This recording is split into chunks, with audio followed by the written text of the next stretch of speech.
2, 1. Blog Talk Radio.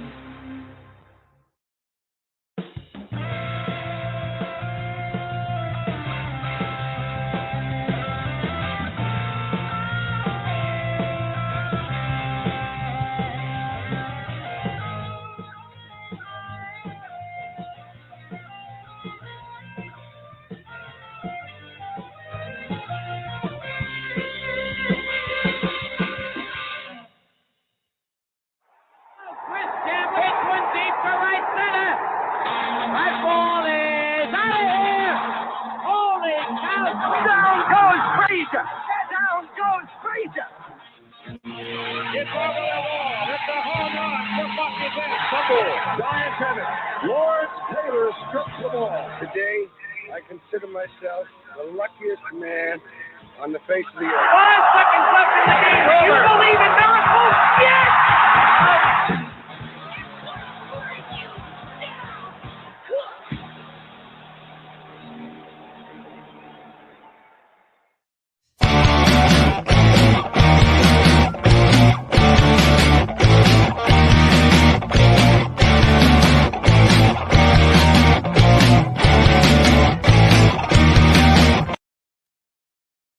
With Jeff and Tom. Hard Rockin' Sports with Jeff and Tom. Hard Rockin' sir. Sports with Jeff and Tom. It's Hard Rockin' Sports with Jeff and Tom. It's Hard Rockin' Sports with Jeff and Tom. Hi, this is Jeff Tate, and you're listening to Jeff and Tom on Hard Rockin' Sports. Hey, Rockfeds, Mark Gutstock and Trickster, hanging out with my good buddies, old Jeff and Tom right here on Hard Rockin' Sports. You listen, crank it up. Hey, this is Ken Aronoff. You listen to Hard Rock Sports with Jeff and Tom. Hey, this is Tommy John. You're listening to Hard Rockin' Sports with Tom and Jeff. Hi, this is Gazer Butler, and you're listening to Hard Rockin' Sports with Jeff and Tom. Yeah, this is Jimbo Wallace from Reverend Horton Heat. You're listening to Hard Rockin' Sports with Jeff and Tom. Rock on. I can say it right now. I can say, this is Joe Satriani. You are listening to Hard Rockin' Sports Radio with Tommy and Jeff. Go Jets. With the players. All right, direct from hell, final. But hey, enough of my yakking. What do you say? Let's boogie. And that is my cue to start the show. Welcome to another edition of the Hard Rockin' Sports Show, live from high atop Hard Rockin' Sports Studios in beautiful scenic Monroe, New Jersey. We are your weekly 3-hour get-together where we bring you all the news from around the worlds of hard rock, heavy metal, and, of course, the wide world of sports. And, guys, welcome to spring here in the Northeast. Had a very warm day here. Last week had a few cold days, and today was 80 degrees. We're going to be dropping down. But, listen, it's nice to walk outside at 5:30 in the morning and have a little hot air hitting you in the face instead of that brisk cold air to wake you up. So we are in the start of, I guess, a very short amount of springtime, and then we'll be getting hit in the face with the 80, 90 degrees. But we're here indoors tonight, weathering the storm, which seems to have passed. Had some serious rain. Hope you guys have had a great week. It's been a fun week here at Hard Rockin' Sports Land. Well, not really. A lot of personal stuff going on, but we won't get into that tonight. But we have so much to talk about tonight. I'm waiting for Jeff. Hey, Will Cloak, what's up, my brother? Home on leave, I see, my friend. Enjoy yourself. Stay safe. We got a lot to talk about tonight. Yes, you're right. I have to get off my ass and do a little homework. I should add some John Sterling calls onto the show. There's a few good ones to get in there, so I have to do that. Speaking of which, we'll talk a little Yankees tonight. A little bit of controversy this week. One of the most popular Yankees in a long time. Aaron Judge turned down a big deal. I understand the thought process, but I don't think it makes the fans very happy. When you hear the numbers, you really tend to think the Yankees were very fair in their offer. We'll talk about that offer and the thought process behind Judge. We also want to get to a little more baseball tonight. Clayton Kershaw throws 7 innings, no hit ball, looks stress-free, and he had to come out of the game. Now, I know there's injuries involved, but we're in the sissification of sports. This is the true meaning of sissification. Because I got to tell you, if I was the guy out there, you'd have to drag me up. Now, I would never throw as good as Clayton Kershaw. Don't get me wrong.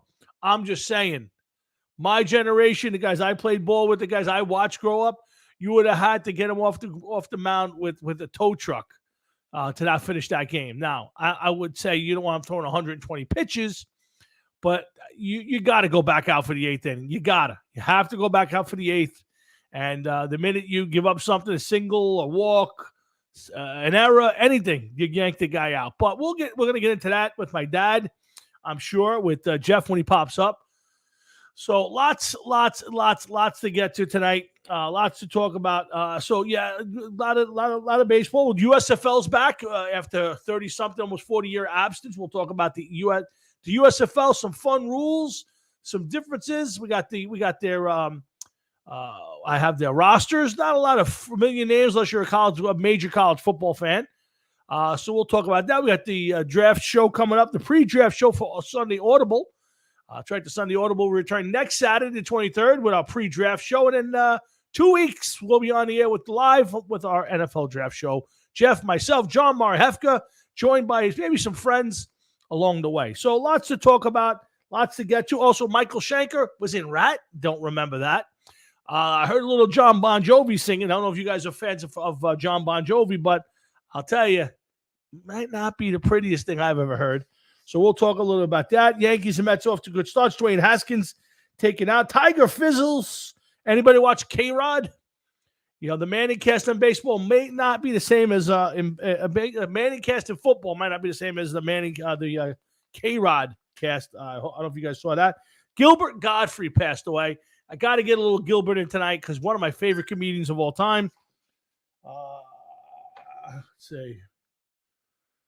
Oh, boy, Jeff's another one of his moods. Let's see. Van Halen almost went back out on tour. We'll talk a little bit about that.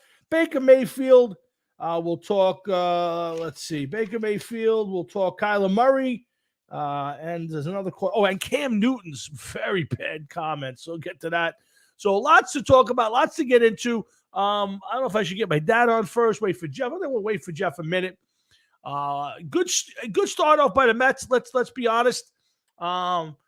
Everybody's got, I'm listening to sports radio all day, and people have them off and running. It's World Series bound for the Mets as usual in April. We'll see where they are in September, but the makings of a different team. You see some pop in the bats. Not atrocious in the fields, and they're going to get good pitches. Bassett impressed me the other night. Scherzer. So this is a good team. We'll see how the long stretch plays. But some interesting moves by Buck so far. So we'll get into that. Of course, I'm just filling in, waiting for Jeff to pop up so I can get him on. What's his name? So the Yankees, listen, kind of what you expected. I expected better defense. I don't like this reshuffling of the infield every game. I get LeMahieu's kind of the odd man out right now.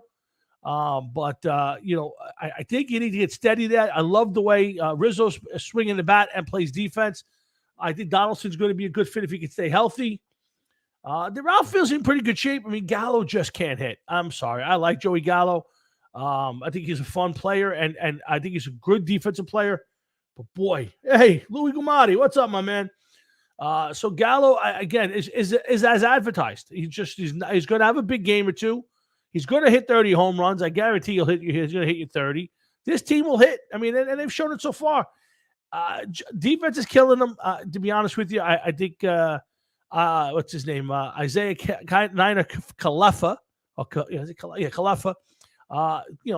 Billed as at least a good defensive shortstop has not looked it so far. Gleyber Torres is just lost in the field. It might be time. And I got to be honest with you. If I were the Yankees and there was any sort of a market for Gleyber Torres, I would make the move. I would get yourself a good utility guy, put LeMahieu at second base. You got to hope that at midpoint of the season, one of those two young shortstops is ready to come up. It's probably Peraza, not Volpe. Volpe, they say, is at least 2 years away. But you got to hope one of these two guys are ready based on the fact this guy doesn't look like he even has a bat. This ain't a young guy. This is a 27-year-old shortstop who's been in the league for a few years. So Little disappointing there, but this team will do well. This team's going to be fine. It's going to win its 90 games. It'll be in the hunt. Listen, you need better pitching at the top. Cole's got to pitch better. He cannot turn these games over to the Yankees already down 2-0 or 3-0. He just can't do it. They're fighting their way back, and then you get one bad at bat, and the bullpen's been good. So lots to talk about tonight. I hope you guys have your comments. Throw them up there. If anybody wants to join in, let me know. But my dad's hanging. Jeff just popped up, so let's get Jeff on, and then we'll get my dad on too, a little talking. So without further ado, I'll bring on the heart and soul of the Hard Rock and Sports Show, my good friend of 40 years, and the sexiest man on his side of the TV, Mr. Jeff Tolwinski. What's up, Hefe? What's up, man? I had some computer issues. No problem. I wanted to just get this out there for one more time. Lou Pica and Pete D'Agostino are the only two guys who've eaten themselves out of a lineup. Just for the record, they ate themselves to death. It was one too many Shamrock Slurpees or whatever they eaten. Too many McNuggets at the McDonald's between games, and they couldn't play because they overate. Just for the record, and I had to play in a broken ankle. That's just for the record. Yeah, so just want to get that out there for records now, Jeff. Anyway, let's get the show started. Jeff, how was your week? I overate today, and it's no Shamrock Shakes, just pizza and grilled cheese, and it's not good. Oof, pizza, that's a hell of a combination. Yeah, well, listen, it is what it is, and how are you, everybody? What's up, Michael? How are you? This may rear its ugly head sometime in the very near future. Well, listen, Jeff, we're usually people say that you're full of shit, so maybe it's true now. I'll be unloading soon. I should just sit on a bucket during the show. You should just take the phone, just take the computer in the bathroom, sit right on the bowl, and have at it. I don't think we need that. Jeff, is the rumor true that you are again Facebook banned? It is true. I am on a 30-day work detail. Would you like to expand on your charges? Yes. Please. It seems so that there is now a witch hunt.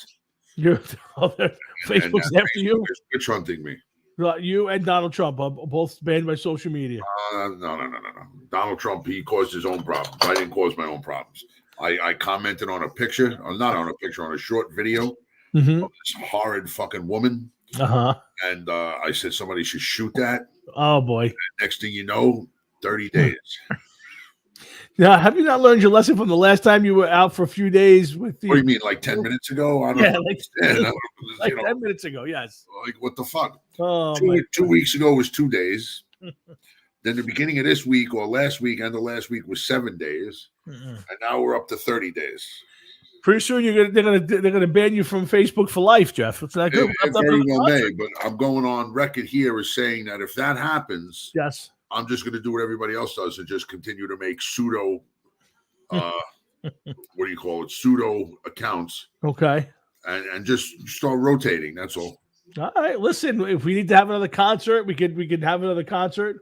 No. Please. It's all right. Listen, it's disgusting that this is what's happening. But, listen, I can't believe it. I don't. Well, listen, let's get to the show. We got lots to talk about. Wait. Lou Pica, you're right. I did disgrace them. I did by calling it a car parts. Yes. Lou, we had to have a benefit concert to save him. We had to have celebrities come on board and sing. Yes. We had a benefit concert to raise awareness for Jeff and the tyranny that he was facing, and it's getting worse now. It's only getting worse. It is, because once you're in on their radar, that's it. Oh yeah, listen, you're lifetime. Oh yeah, yes, you are a charter member of the Watchdog. You're like the subway terrorist was on the FBI watch list. You're on the Facebook watch list, and that did us no good. I wouldn't put that on. I wouldn't put that on Facebook, though. Be careful with that one. Yes, let's be careful of that one. Again, guys, lots to talk about. Remember, next Saturday, the 23rd, 9:00 in the morning, the return of the Sunday Audible for our pre-draft show. John, Jeff, and myself get together, possibly with some friends, and we'll do a couple hours of pre-draft show. getting ready for the big night of the NFL draft on April 28th. So if you're out there on both those times, come on down, join us, and get our insight into the big thing. We'll be here doing the first round, or some of it, maybe about half of it, live right here on the show. Jeff, myself, and John. I tell you, it's scary. It's scary. It is what it is. So again, let's hang in there. Lots to talk about tonight, Jeff. We got USFL. We got football. We got Aaron Judge turns on a big deal. We got Tiger fizzles out. We got Staten Island Ferry Hooks. We got a first woman ever to be coaching on the field of a baseball game, a pro baseball game. We'll talk about that. I'm not liking that. Derek Carr, Cam Newton, Kyler Murray, and Baker Mayfield all in the news this week. Was there supposed to be another Van Halen tour after Eddie's passing? I got some info. Hey, Jeff, you remember Michael Schenker? Yes. Remember when he was in Rat? No, I do not. Well, we're gonna remember tonight. Clayton Kershaw throws 7 innings, a perfect game, then has to go and take his vitamins. So he was out. And I'll play you a little bit of John Bon Jovi, and we'll decide whether John's done or not. I heard it. He's done. We'll get to that. And of course, one of my favorite comedians, Mr. Gilbert Gottfried, passes away at 67. We'll do a little maybe a little tribute to Gilbert tonight. Yankees, Mets, Dwayne Haskins, so much more. Only got 2 hours and change, and it's me, Jeff, and all of you guys. So thanks for popping by. Ready to get this going? Yeah, man, let's do it. Let's get my dad on first. He's on with us almost every week, and he's always got something good to say. So let's see what's up this week. What's up, Pop? What's up, guys? How you doing? Good. How you doing, Mr. Florio? Good. Yeah. How you doing, Jeff? Good. I'm watching the Yankee game. So far, it's rain delay. Yeah. And I still say they need a left fielder. They need a shortstop. And they need a catcher. Again, I won't argue left field. Although I think between Judge, Hicks, Stanton, if everybody stays healthy, and you're going to mix in Gallo, that's going to be your outfield for this year. I like to say you might get something better, but unless somebody goes down with injury, Pop, I think you're riding the season. I agree with you on shortstop. So far, this kid's not impressive. But you're guaranteed almost a 200 strikeout. This guy, I don't care what anybody tells me. It's either home run or it's nothing. I'm not disagreeing with that at all, but he's going to hit 210. He'll hit you 30 home runs, drive in 60 or 70, and play good defense. And is that going to be good enough? Probably. Is it what you're looking for? No, I agree with you, but you're stuck with him this year. They're not going to move on unless he gets hurt or somebody gets hurt. He's going to be in the mix. How about you, shortstop? Well, again, here's the problem. You're stuck with Isaiah Kiner-Falefa because Kiner-Falefa. You're stuck with him because the kids in the farms are not ready. You can't make another move right now that I could see. Although I would trade Torres if possible right now, maybe get yourself a shortstop, but otherwise, you're going to hope this kid comes around. He can't hit, that's for sure, so far. I mean, it's like the National League last year. Mm-hmm. 8th and 9th hitter was like, give me. I'm not arguing with you. Yeah. Toronto got a good team. Yep. I mean, the Yankees got a good team. Mm-hmm. They got good position players. Yeah. But the 8th and 9th, and Gallo has a good defense. But I keep saying it, and I believe it. It's either a home run. I mean, he doesn't know. I get it, Pop. Pop, I get it. I really do understand it. I just you got his contract. You're not going to release him. Nobody's taking him in a trade. If you'd be lucky to get a bag of balls, and I don't even think you get that for him. He's a good outfielder. He's going to play himself. He's going to keep himself in the lineup until something changes, whether it's he's hurt or the other 3 guys are on a roll. Something's gonna he might turn to the 4th outfielder but they're just not going to overdo it with Stanton and Judge both in the outfield all the time. So he's going to have to be in the mix. There's just no other choice. You know, as far as the rotation, I don't think the rotation's been bad. I like Montgomery. I think Tyler. They got a pretty good team. Yeah, I It's just. just that Yeah, no, go ahead, Pop. when they get to the back, it's guys, I don't know. Yeah, well, And then I watched Met yeah. a few times, and I mean, Alonzo, I don't know. His defense is really. Well, yeah. Well, again, I think he's lobbying to stay out of the DH spot full time. Again, I think Buck wants to use that kind of moving guys around. Their best team would be him at DH and probably Dom Smith at first base. But I think the kid wants to play first, and he's going to give a little bit of a, kick in the sand until he plays there. So he'll play 3-4 days a week at first, and you'll see Dom Smith probably a couple days a week with what's his name, Alonzo DHing. But yeah, I agree with you, Pop. Their best team would be Dom Smith at first base. So that I agree with. Yeah. Yeah, absolutely, 100%. All right, I'm going to let you guys go. All right, Pop. And I'll talk to you tomorrow, Tom. I will definitely call you in the morning, Pops. I'll see you over the weekend. Thanks for calling. That's my Pops. He checks in every week. He's always got something good to say. And it's always a lot of fun to get him on there. So, hey, Jeff, before we move off of baseball, let's stay on baseball for a few minutes. I know you're not a big watcher of the game, but did you notice the deal the Yankees presented to Aaron Judge this week? I know they presented a deal to him and then he turned it down. But what the deal was, I don't know. Well, it turns into an extension. I think it was 7 years, $230 million. It was basically a $30.5 million a year extension. Now he's 31 now. It ran through his 38-year season. He's looking for, I think, another year or two, and he's looking for money that Mike Trout gets, which is about $36 million a year.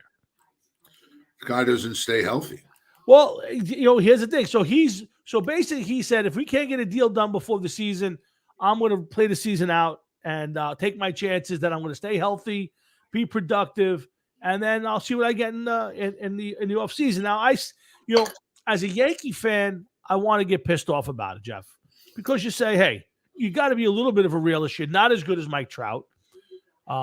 You do have a big, other than last year, you've had 4 or 5 years in a row where you have been hurt. And let's be honest, we haven't gotten this team back to the World Series, back to a World Series yet, and not back to an ALCS in quite a while.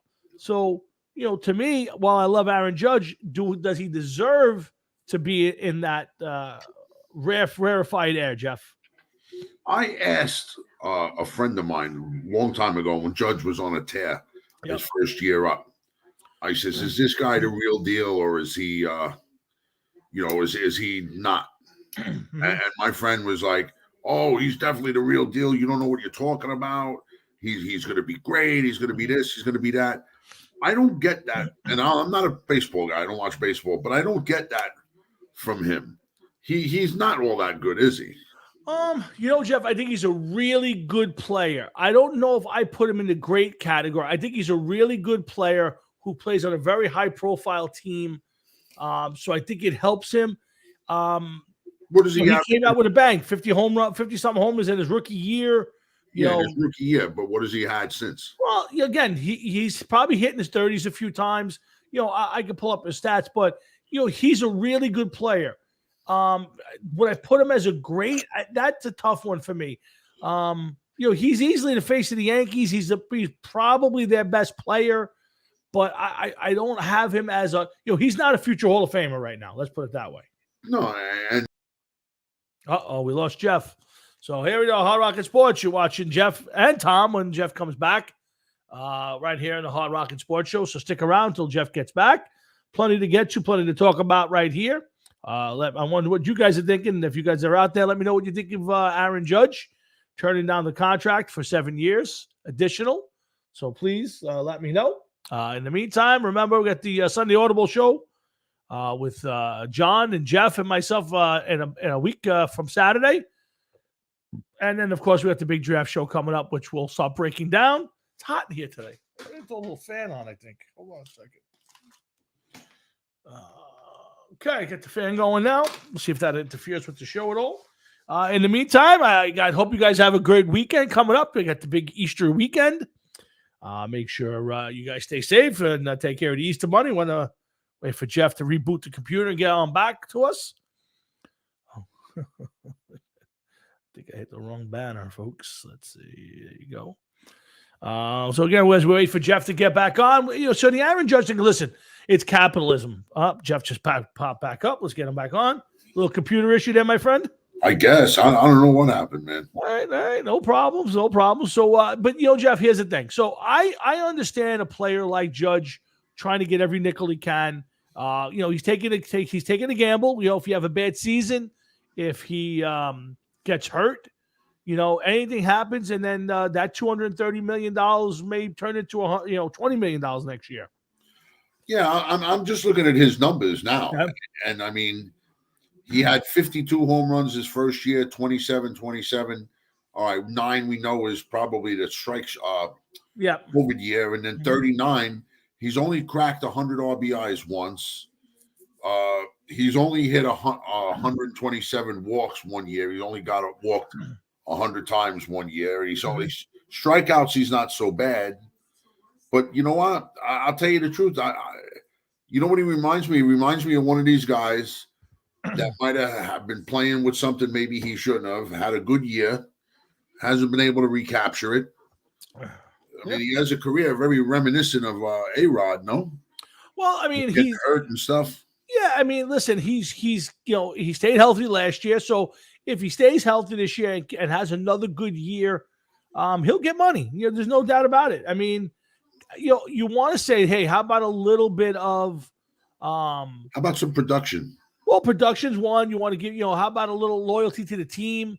Loyalty to the team, yeah, but you want to know something? How about if the team is going out on a limb and giving you that kind of money, which 10, 15 years ago was A-Rod's a big contract, and everybody was blown away by what A-Rod was getting. $25 million. Now you're talking, over $30 million. And this guy, come on, this isn't great numbers here. I don't think these are great numbers from somebody that's going to be commanding that kind of money. I agree with you on that one. I agree, Jeff. So that's the point. So while as a Yankee fan, your first instinct is F him. That's the first thing I think of is screw him. How could he be that way? How can he not take that offer? Fuck you, piece of shit. That's what I want to say to Aaron Judge. But then, blame you. I feel as though that. Well, you don't want me to say. You don't want me to get going. Go ahead, go for it. I feel as though that New York sports should get rid of Aaron Judge. Here we go. Go ahead. Saquon Barkley. That other idiot Daniel Jones, and build up the New York sports with guys like Zach Wilson and Coach Salah. That's what we need to do. I want to apologize to everybody listening. Jeff obviously started drinking very early this week. I apologize for his behavior. This is exactly the reason why he got banned from Facebook for nonsense. Oh, I got banned from Facebook because I said shoot that thing. I have a receipt from Facebook. You do? Yeah. Again, listen. I think Aaron Judge is completely entitled to basically bank on himself that he can have a big season and command bigger numbers next year. To be honest with you, Jeff, as a Yankee fan, if they said to us, you know what, we're going to pay him $32 million, $35 million this year and next year, but then after that, the contract's going to dwindle down to the 20s because we think there'll be a lack of production in his later 30s. I think that's fine. I am okay with the Yankee offer. I think it was a fair offer. I think it was a very good offer, and one I thought he should have accepted. I think it's a good offer too, but you know what, Tom? Let me ask you something. Yep. At this point in time, for what these guys are getting, a year and the money that they're commanding, even if you gave him $33 million a year, okay, and if they signed him to a 7-year deal, in 3 years, that's going to be considered cheap money, maybe. and a bargain. Yeah, again, you're right, Jeff. Look, we could talk about the quarterbacks. We're about to switch over to quarterbacks in a few minutes, and how 5 years ago, I think it was, Russell Wilson signed a $35 million a year contract, made him the highest player in football. He's now like number 10 or something. Yeah, I mean, listen, I agree with you. When you bring it up, you bring up a lot of times about the money that some of these guys are making, and how it's not right, and they're just making too much money, and people are paying them. But you know what? That's the owners. Yep. You're going to secure these guys. And on part two of that is simply that if we give him X amount of dollars now, within 3 years, it's going to be below the norm. He's going to get below average money, and we're locking him up. Yeah. For this kind of money now.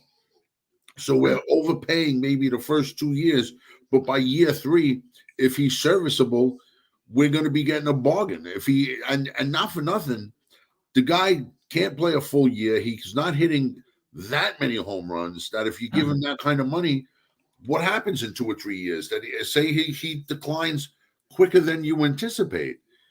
Now, you know what I mean? Yeah, of course. Think that too. Yeah. Listen, I get the problem is the owners are doing this. They are pricing themselves into this situation right now.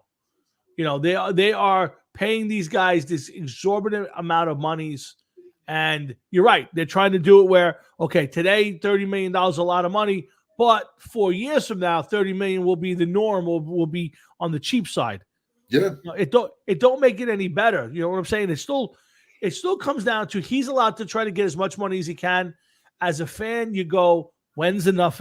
Like, when is enough to say, hey, I'm not going to take $32 million and go play for the Cleveland Indians just to get that kind of money. And when do the owners say, hey, I got to stop giving these 31-year-old guys 9 and 10-year contracts when we all know the last 3 or 4 years are going to be worth crap?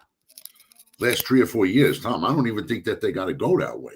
I think the first, you may get 3 years out of them when you're 31 years old. Think of, why do you want to pay a 34-year-old guy premium money? No, I get you. I'm with you. I don't think any contract should ever be more than 5 years ever.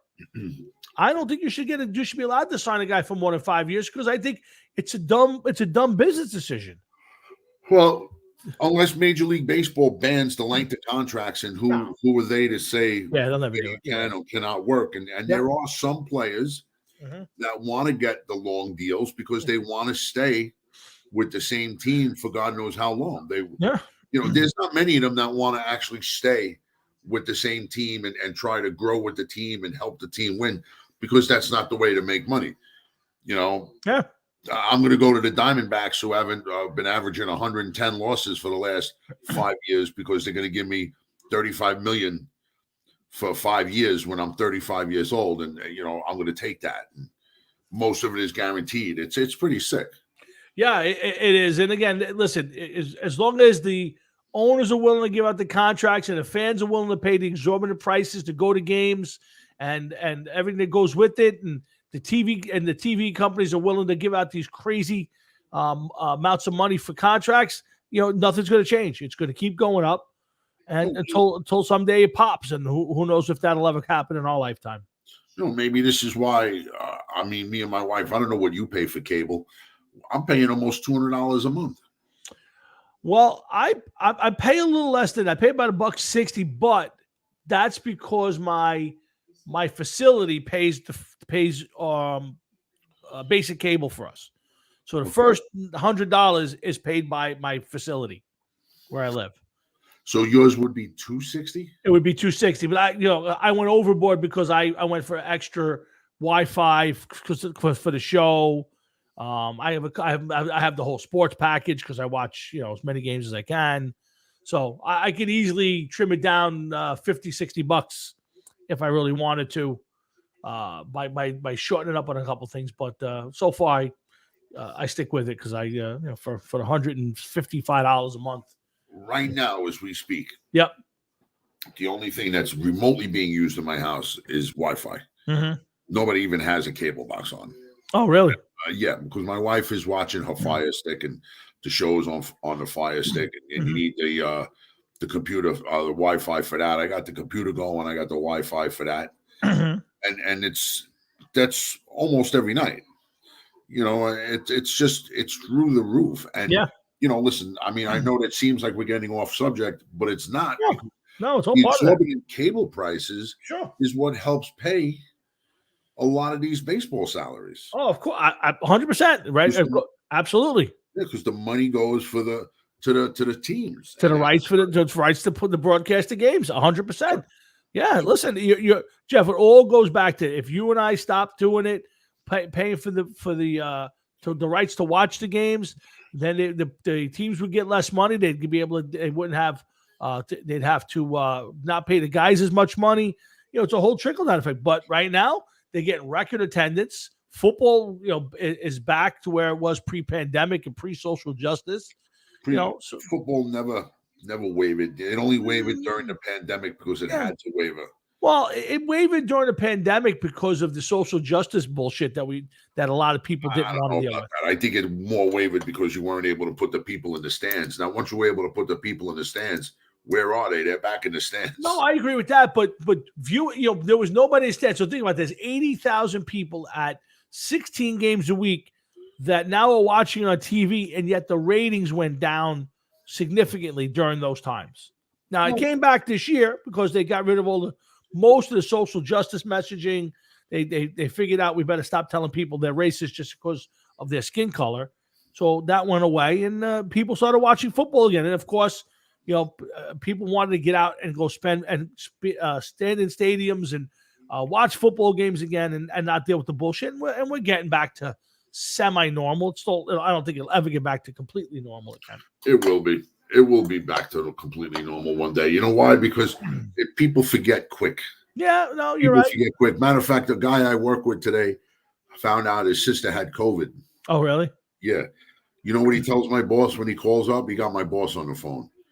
He was like, and I could almost hear him saying it because I know the kid. And he's like, I didn't even know COVID was a thing anymore. That's what he said. Yeah, it's true. I didn't even know COVID was a thing. Okay. Now, while we all, you know, most of us agree that we have our thoughts on the virus and, you know, the severity of the virus. Yep. But I mean, I didn't even know it was a thing. Really? Wow. Yeah. Well, listen, let's hope that's in the rearview mirror. We all knew that we just needed something to replace it. Unfortunately, the war in Ukraine has kind of knocked it off the bookshelves a little bit. I did hear that Philadelphia, I think, put back some sort of a mask mandate for stores because of an uptick. So I guess they're trying to hold on as long as possible to that one. But it's gonna happen, and then it would be the same thing like the last time. A couple people will get COVID.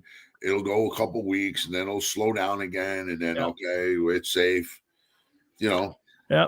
Because it's getting warm. Like today, was it warm? It was warm wherever you were. I was in Manhattan. It was 82. And by the way, just for the record, there were 2 Tom Brady sightings in my neighborhood the last 2 days, just for the record. Oh, I'm sorry. I hope it was your little doll in the background there. No, we think we know that the Bradys have a place in the city. There is a big gym downstairs from my office, and we think he was working out at that gym. But we're not sure. I did not see him. It was a couple of sightings. So now, what happens if you happen to lay eyes upon Tom Brady? Do you immediately run over and I am not that way. I would probably just nod. I would nod or wave and just keep going. You would nod or wave. I think you'd run over. No, it's not my way. Now, if he waved over or we were passing each other, I would say hello. I'd have no problem. But I'm not that way. I don't like putting people on the spot that way. I think this is what me. Yeah. You come out of work, right? Coming out of the building, and then you see him right there, and you go over to him, like you could be Tom Brady right there. You ready? Yeah. Hi, Tom. My name's Tom too. How are you? Hi, Tom. Can I see little Tom? That's not funny. Well, that's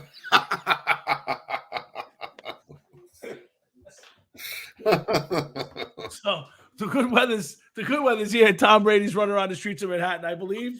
Hard Rockin' Sports Chef and Tom hanging in there. I mean, after what happened the other day, shouldn't he be someplace safe? Yes, he should be safe. Yeah, God, Jesus Christ. I forgot. It's Tom Brady, so he can't be exposed to terrorist acts. They can't do it while he's around. I would tell you that the refs would throw flags if the minute somebody. Yeah, exactly. Shoot, Tom. So, Jeff and Tom every Thursday night, 7 to 9:30. Remember, a week from this Saturday, the 23rd, Jeff and I and our good buddy John Marhefka will be getting together for the Sunday Audible show, pre-draft show. I believe that's going to be a 9 a.m. start, a couple hours of pre-draft talk. I hope Jeff's getting his draft board ready. I've got mine working. I'm almost done. I am a big non-fan of this year's draft. Because there's no big quarterbacks. You're big on the quarterbacks. No, Why? not at all. Because every time I read it, they come up with a different reason to shift all these guys around. But isn't that the best part of it, though? There is no clear-cut number one. But that's the fun part. Well, it is, but it isn't. And the reason I tell you why it isn't, in my eyes, is because when there is a clear-cut number one, it seems as though that everybody else will kind of fall into place. Mm-hmm. So you know where these players are ranked as players. Now, they got that defensive lineman, from Michigan, I think he is? Yes, Aiden Hutchinson. Yeah, he seems to be right now popular as the number one pick. I would say that if it went off tonight, I think he would be the number one pick in the draft. Okay. Then you got a couple offensive linemen. One that's a little on the large side, who I would definitely, without a doubt, look at the Jets and Mekhi Becton before somebody picks this guy at 350 pounds, being so young. And just, keep in mind what the Jets are going through. And then you got that guy, Thibodeau, however you pronounce his name. Yeah, Tavon Thibodeau. Okay. His stock seems to be dropping. Then all of a sudden one day they got him going as high as number 2, number 3. Then he's back down, and then he's up there again. Yeah. The Giants, I saw an interesting one that you would love for the Giants. I'm sure you would love this one. What would happen if the Giants are able to take bookend tackles with their 2 picks? That's a really interesting thought process because, it solves a lot of problems, but a lot of problems. Yeah, it solves the offensive line problem. That would more than solve it. With the kid that they took last year or 2 years ago. Yeah, with Thomas. This kid, forget it. Yeah, and they picked up a couple of veterans, Golinowski and the kid Feliciano, who played the center. I'd be happy to take one now. Yes, I think you're right, Jeff. It would completely solve the offensive line problem, but then you'd still have other problems. So it's weird. As much as you'd almost love to see that. I think you're going to see an offensive lineman, and then I get lost at that point. I have my theories.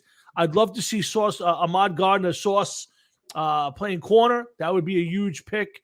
I would love to see the edge rusher. Everybody's pointed to this kid Trayvon Walker. As a guy who's flying up on the draft charts. Yeah, I do too, Louis. I love Andrew Thomas. I think he really turned the corner. So, drafted 2 tackles. Boy, I don't think that's ever happened. I would be really shocked to see that. I'm sure, yes, it was definitely shocking without a doubt. But I mean, as watching a Giant team that has struggled with the offensive line over the last 4 or 5 years, if not more. You grab 2 of them, and then with that young kid, that's 3 fifths of a line. I know it's not the pick that everybody wants to see, but you would pretty much open up lanes for Barkley. If these guys are real, you would open up lanes up the ass for Barkley. Jones would end up looking like Joe Montana. You know what I mean? It's just it would make this team so different. Well, again, the picks are going to be there. I mean, if they go at 5 with one of them, you still have Neal, the kid from Alabama. You got Charles Cross. People are very high on Charles Cross, although some say he should move inside. But there are 3 or 4 offensive linemen you can grab early in this draft that would make sense. The last thing that I read, it was the top 2. The top 2 are the big 2. Yeah, available. Yeah, so I was like, wow. Imagine that happening. Yeah, let me just get my little cheat sheet. I'll tell you who that guy is. The other Drawing a blank right now. It's okay. Ikem Iquanu, North Carolina State, 6'4", 310. You got Evan Neal at 6'7", 337. Now that's the guy that you're talking about. To No, be careful. the other guy, that guy, the second guy, isn't he like 350? Well, again, they have Neal at 337. You got Iquanu at 310. I don't see a guy at 350 on my sheet, but that doesn't mean that it doesn't exist. So I could have swore that the guy was like 350. yeah, I don't see that. But again, it's an interesting theory, Jeff, and one that if you wanted to solve a big, huge problem that you've had for close to a decade, that's the way to go. I mean, you grab two of those guys. They possibly now listen. There's rumors that at 2 and 6, 2 being the Lions, that they may actually go with a quarterback. There are the Panthers could go quarterback or offensive lineman. So both of those guys could be gone before the Giants come up at 5. There's people talking that the Jets taking an offensive lineman. People jumping up and grabbing one of those guys. So. I read that there's an offensive lineman that the Jets could be tied to in the second or third round. That's actually pretty good as a center. Okay, he'd be more like a insurance, which I just don't understand the point of why they would want to. I could see taking maybe like in the later rounds, 4, 5, 6, 7. Mm-hmm. Well, I don't even know if they have a 7th round pick, but the first 3 rounds, you got to try to get a premium player if you're the Jets.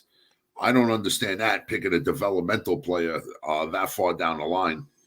Again, I think anybody you drafted at that late, you're probably looking as a later down the line guy or a special team player. 5, 6, 7, 4, 5, 6, 7, But the first 3 rounds, you got to try to get an immediate impact player. 100%. So it's going to be interesting. I mean, I read some articles today. Dan Campbell was thrilled to have Jared Goff, but let's see who's sitting there when we pick it 2. They could go off the lineman. You got the Falcons, I think, at 4. They can go 100 ways. They can go out. They can go quarterback. I don't love the quarterbacks in this draft. I know a lot of people getting on to Willis. I'm not even reading a lot of good things. If I was Detroit, I don't go quarterback. If I'm Atlanta, I don't go quarterback. I give it a shot with Mariota, because if he sucks, you're going to have another high pick this year. Carolina has nothing at all to lose by going after a quarterback other than paying Sam Darnold too much money. If I was Carolina, I would see who's available and what's going on, because not for nothing is an offensive line. First of all, I believe that Sam Darnold has developed a crack habit, and a pretty bad one too. Because he said that he was an elite quarterback. Did he use the E word? He didn't use he didn't use the E word, but he said he's I forgot the exact word. I'd have to look it up because we did broach it last week, but he basically says I'm a better than good quarterback. I'm close to being a great quarterback. Well, in high school, if we're playing high school teams, listen, you know what? You got to blame Matt Rule and the Panthers. I mean, nobody told him to give him pick up and pay the guy guaranteed $18 million for this year, all for what he did last year. It's not even a matter of what the money that he's making then. Okay, what have you done? What have you done? You had a streaks here and there, and just like every other typical Jet quarterback, you barely hit for 200 yards. Maybe a great game was 220 yards, 227 to 230 something yards, average like a game. If that, you would never like just went out and dominated a game and had for 350 yards with 4 touchdowns, and you know what I mean. I actually think Zach Wilson showed more promise at the end of last year than Sam Darnold did at any other given time when he was a Jet quarterback. He had a small window as a Jet quarterback where he played a few games where you thought, well, maybe, and then you question, well, was it the talent around him? I never ever once had a confidence when I seen him going on the field. Even the first game when he played, the first pass he threw was a pick 6 in Detroit. That's correct. That's very true. Yes. Yeah, that's very true. Listen, I think there's some. I think the difference this year for me is that I think there's a million different things can happen at the top of this draft. You can see teams jumping up there. Yeah. Well, that's why I disagree with you. I think some years you have this. we already know who's going to be the top 4 picks in the draft. You already know, short of a trade, who's going to be there. So I think this year could go 10 different ways. I don't see that many trades trading that far up, to be honest, which is simply because, one, who's the dominant player that everybody's going to want to go after? Well, after the first 5 picks, maybe who's going to start like, oh, I got to have this guy, I got to have that guy. You could almost sit back and just see what happens. No, of course. Listen, I think the 2 best players in this draft, Sauce Gardner may be the best player. Also, the kid from Notre Dame gets a lot of juice. The safety, Kyle Hamilton. But I think the 2 big offensive linemen may be it, huh? He's kind of big for a safety, no? He is. He maybe turned into one of those guys. It's kind of like Urlacher. Urlacher was a safety in college, and then he came to the pros, and they moved him to inside linebacker. You see a lot of that now. Isaiah Simmons, guys like that who play these, smaller positions, in college as a big guy, and they come to the pros and they go to, to linebacker or play a hybrid safety position. So listen, a hybrid safety position is fine. All right. But look at Darren Lee when the Jets drafted Darren Lee. Yep. The guy was 230 pounds or less than 230. He was like 228 or something. Trying to play linebacker. Right. And he was inside linebacker. I'm like, what is his job? To bounce off of fucking offensive guys? Yeah. That's about all he's going to do. He's going to be like a fucking ping pong ball. Yeah. You get those guys who are tweeners. And whenever I hear that from people, oh, this guy has multiple positions, then you just know he's, if he's not great at one position, he's not a great player. He may be a guy who can put him all over the place, but if he was good at one spot, he'd be playing there. Nobody's great at multiple spots. Listen, when they're that fucking small, you know what? Can he run fast? Yeah. Good. Make him a running back. Because he's too small. What else is how are you supposed to ask that guy to fucking cover and tackle a tight end? Yeah, no, agreed. How are you supposed to ask that guy to cover and keep up with some of the wide receivers that are out there today? And some of them are vicious, those wide receivers. An offensive lineman gets to the second level and levels this kid, a guy of that size. Next thing you know, he doesn't wake up till his kids are graduating college because he just got embedded in the turf. Yeah. You don't want that as your number 1 pick. Maybe later on in the draft, you got a guy that fits that criteria, and you're like, okay, we'll take a chance on him. Yes, but not at first, especially not a top of the first round guy. No, I agree. That's why I'm looking forward to this draft, because I think there's a lot of intrigue. What I think you're going to see, Jeff, first off, you have 8 teams with 2 picks in the first round. I know. So that gives them a lot of leverage to either drop down and still have another pick, and team to jump up there if you like a guy. You have the intrigue of if a team really, really, really loves. So then again, most people think there's 2 quarterbacks in this draft who can play right away. I don't think either one of them can. But if you are the Panthers or the Falcons or the Lions, there's a bunch of teams that need quarterbacks. Pittsburgh is looking to draft a quarterback this year, where you could say, hey, let me jump up in the draft here, snatch this guy, and then I got that extra pick in the first round, so I'll still wind up with another number 1 pick. Yeah, depending on where that second pick is, it's risky, because if you're going to go after one of these quarterbacks, if they're not going to make it in the league, then you wasted a pick. I mean, Atlanta, for example, you just signed Marcus Mariota. He's still young enough. Do you think he has a couple years left in the tank? Does he have between 5 and 7 years? If he has a good year this year, can you see him leading your team for the next 5 years or so? I don't know. You could, based on age, Jeff, but based on age, yeah. But based on ability, no, because that's it. Tennessee. Well, what's he done? I mean, he hasn't done anything. He backed up David Carr or whatever the fuck his name. Well, that's the point. What's been amazing to me this last year is how many pro quarterbacks who were basically thought of as done. Trubisky got run out of Chicago, stands behind the best quarterback in the league for a year, and all of a sudden people think he's reborn and he's going to be this great quarterback now in Pittsburgh. Okay. I'm not seeing it. And it's the same thing with Mariota. Mariota gets run out of town in Tennessee, winds up standing behind holding a clipboard for Derek Carr, and all of a sudden he's signed to a 2-year deal as the starter, and we're having a conversation, can he carry the team for the next 5 years? Not a dumb conversation. It's the right conversation. No, listen, How it's how in do the these guys effort. not play really any downs of meaningful football and yet get multiple year contracts to be starters somewhere else? Because they're not making fucking big money, Tom. They're not making $50 million a year at this point in time. And How some of these players are. And there's a dirge. There's a need for quality quarterbacks. A few years ago, Jeff, we could have rounded off 15 quality quarterbacks in the league easy. I'm telling you now, I bet you we can't do 10.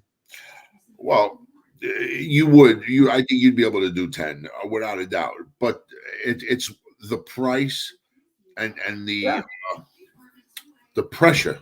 Okay. Of having the quarterback now. Yeah. Okay. That these people, they're going to take a stab in the dark at anything and everything that moves, because this has to be the one that works. This is the man. This has to work. Mm-hmm. And I really honestly and truly think that a lot of these guys, they just hoped. It's a copycat league. We've said it a million times. Yeah. And Tannehill got run out of Miami, went down to Tennessee. Look what he did in the first year, 2 years that he was in Tennessee. Everybody was like, wow, look at this. The guy was reborn. Look what he's done. So now everybody's looking for the next Ryan Tannehill. Yeah. Jared Goff. Say what you want about Jared Goff. He's 3 years removed from a Super Bowl season. Yeah. I get it. 3 years removed, and everybody's talking about when he's going to get replaced. The guy played in a fucking Super Bowl. No, listen, I got you, and I'm with you. And if I was Detroit, I'm sorry, but real quick, people want to give money to guys like Lamar Jackson, who hasn't even made it into the fucking Super Bowl, and treat him like a god because he runs the ball. Well, listen, I'm going to bring the bunch of quarterbacks up, and Kyler Murray's over. The rumor has it Kyler Murray isn't going to play football if he doesn't get a new contract, and he's at least 2 years away from being eligible, to basically hold out and not show up anymore or go or move on. So yeah, you're 100% right, and you're right. I think we glorify these guys like Lamar Jackson, who really are below average quarterbacks. I think Lamar Jackson is a fantastic athlete who can run with the football, but is a below average quarterback. When I watch the Baltimore Ravens, okay, I know they're a professional football team, but I do not get the professional football team vibe from the Baltimore Ravens. I get more of a college football team and a knockoff, maybe XFL or something of that nature, because the quarterback is involved with every fucking play. To me, I just don't like that. All this guy has to do is get nicked. All he's going to do is get nicked. Hamstring, a Charlie horse, a tweaked knee. That's it. Your whole offense is down. Yeah. Your whole offense is down. I don't know if that team could operate without Lamar Jackson. Yeah, again, I think that's been proven. They have not done well without Lamar Jackson. So, yeah, again, I think that they build their team a certain way, and then when they get to the playoffs, it falls apart. And we saw what happened to Kyler Murray in the second half of the season. But there's a lot of quarterbacks, and we're gonna switch topics right now because I want to come back and in depth. I want to talk about Dwayne Haskins passing away, dying, and it's what seems to be some sort of a crazy circumstance. Baker Mayfield, Kyler Murray. Well, they had an eyewitness who saw him wandering onto the highway, basically into traffic. So they have not come out and I haven't heard a toxicology report. Was he drinking? Did he have any drugs in the system? What made him be on the highway in traffic at 6:37 in the morning? Well, we're going to get to that in a little bit. I want to hold that off. Keep going. I got to put my air on real quick. Go ahead. I got the fan running here. Again, Hard Rockin' Sports, Jeff and Tom, every Thursday night, 7 to 9:30. Hey, guys, make sure you get out this weekend on the big Easter weekend. You're going to stop by and pick up something to bring to somebody's house. Go to your local distributor and please ask for American Premium Vodka. That's right, American Premium Vodka, made with products grown here in the States and distributed here by American companies. So make sure you support our good friend Mark Scott. I want to say formerly of Trickster drummer. I'm not really sure where Mark stands, but he's a hell of an entrepreneur and he's out there. So do me a favor, get out there and tell your local distributor that you need them to carry American Premium Vodka. and support our good buddy and local man, Mr. Mark Scott. So let's. I want to jump off the football for a few minutes. I do want to come back to it, but let's get to how about real quick, Jeff. We're not big golf guys here, but Tiger Woods nearly died in a car crash a year ago, and somehow made it to Saturday at the Masters. I'm not a big Tiger fan, but I'm sure it's good for golf. Any thoughts on the miracle, or do you call it a miracle? It's golf. I don't think it's the same physical sport as football, as hockey. I'm not taking anything away from what Tiger Woods did. Don't get me wrong. Mm-hmm. But I mean, golf, you're not asking him to put his body on the line. I understand that it's somewhat physical because of the motion that he's using to hit a golf ball, but I don't think you could compare it to hockey or boxing or football where you're really using your body. So, I mean, is it nice to see him come back? Without a doubt, because say what you want about him, but the guy's been at it for a number of years, and you don't want to see the guy's career end like that. That would be sad, especially since he seemed like he was an all right guy. I mean, he got involved with some stuff there for a while where, he was a bad boy, but listen, this is what happens when millionaires go out and play, right? That's it. No, I think it's good for sports. It's a great story. Started out okay, and then I think the wear and tear and walking the greens and trying to hit off the uneven surfaces and all that caught up to him. Yeah. Not a great finish, but he's already going to be headed to the British Open, I think, in June. So the Tiger continues. So we'll keep you guys updated. We're not big here. You got the Kentucky Derby. Good for the sport. Yeah, absolutely. It's good for sports in general when the big names and the legends are out there and they're doing that thing. It makes it definitely more interesting. How many more years do you think Tiger Woods plays? Jeff, I got to be honest with you. I think if he doesn't recover quickly to the point where he's being competitive, I don't think it's much more. I got to be honest with you. Maybe 5 years. Yeah, you think that long? Yeah, I mean, I think I can see him doing a 2 or 3 tournaments a year. Maybe not playing every one of them and all that stuff. I do. I almost understand. I think he'll stick around a little while. Now, again, if he craps to bed for 3 or 4 tournaments in a row and he doesn't, it's possible he could call it a day. But I think the guy's got an eye on trying to win another major. So I think he'll hang in there. I'll change it from 5 to 3 years. I think he's got. I hear you. I was always under the impression that golf was a sport geared towards older guys. Like guys in their 40s and their 50s, maybe even in their 60s. But evidently that is not the case. As I learned more about golf, there is guys in their 20s and 30s. Most of the guys are that young. Yeah, sure. Yeah. So Tiger Woods may be aging himself out. Again, aging, having issues with injuries and just not being the same guy he was. Although, I mean, you looked at the guy was ripped to shreds. I mean, he's definitely been hitting the gym. So, but Tom,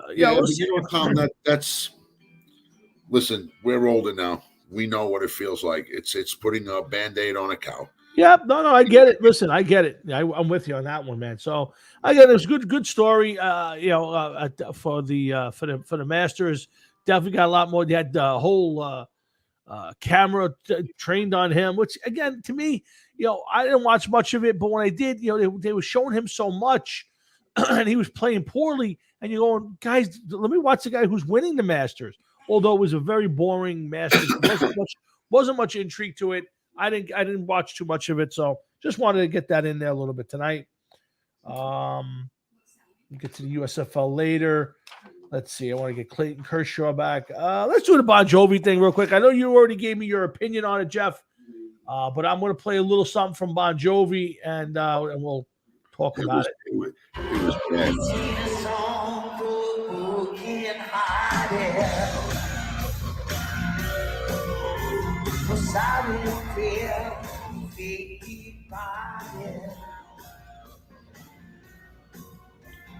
I'm gonna be just missing proud.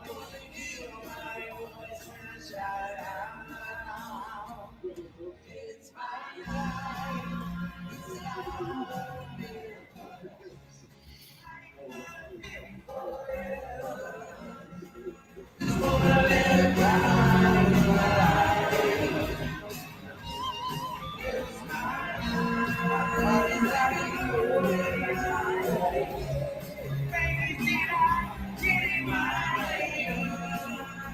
Now, Jeff, I know neither one of us are huge John Bon Jovi fans.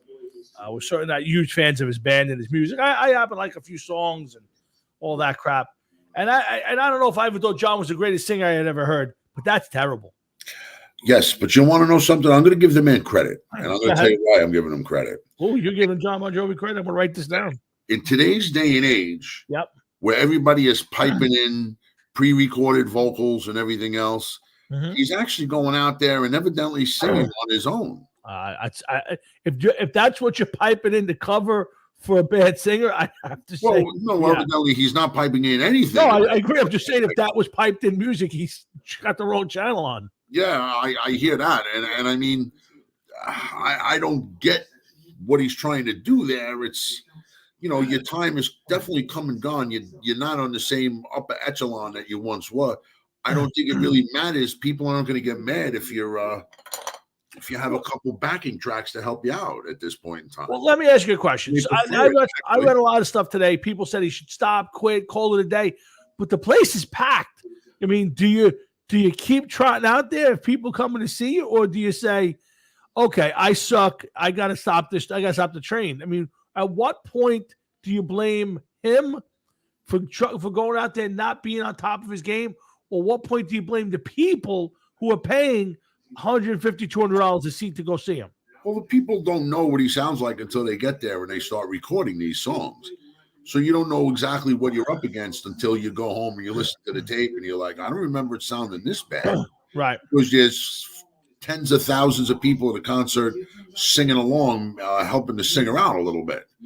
And a lot of them may sing better than the actual singer.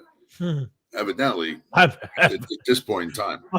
I'm not sure that we wouldn't go up there and do a better job at this point. Yeah, I hear you. So, I mean, you got to remember, this is a man that's been at it for 40 plus years. Oh, yeah, absolutely. Okay. I don't know exactly how old he is, but he may actually be playing in bands for 50 years. It's not easy for these guys to just turn around and say, you know what, it's my time has come. It's time for me to sit down and never, ever, ever once again ever play this again. Maybe this guy is getting over a cold. I doubt it. I'm just coming up with possible reasons. Okay. He sounded like shit. I heard a tape for Wanted Dead or Alive. Uh-huh. And I sure would have taken him dead at that point in time because he was horrific. He wasn't alive, that's for sure. Oh my God. Yeah, I played this one because Living on a Prayer was unlistenable. I couldn't even listen to it. Again, I'll never go to see Bon Jovi. I'll never go see Bon Jovi.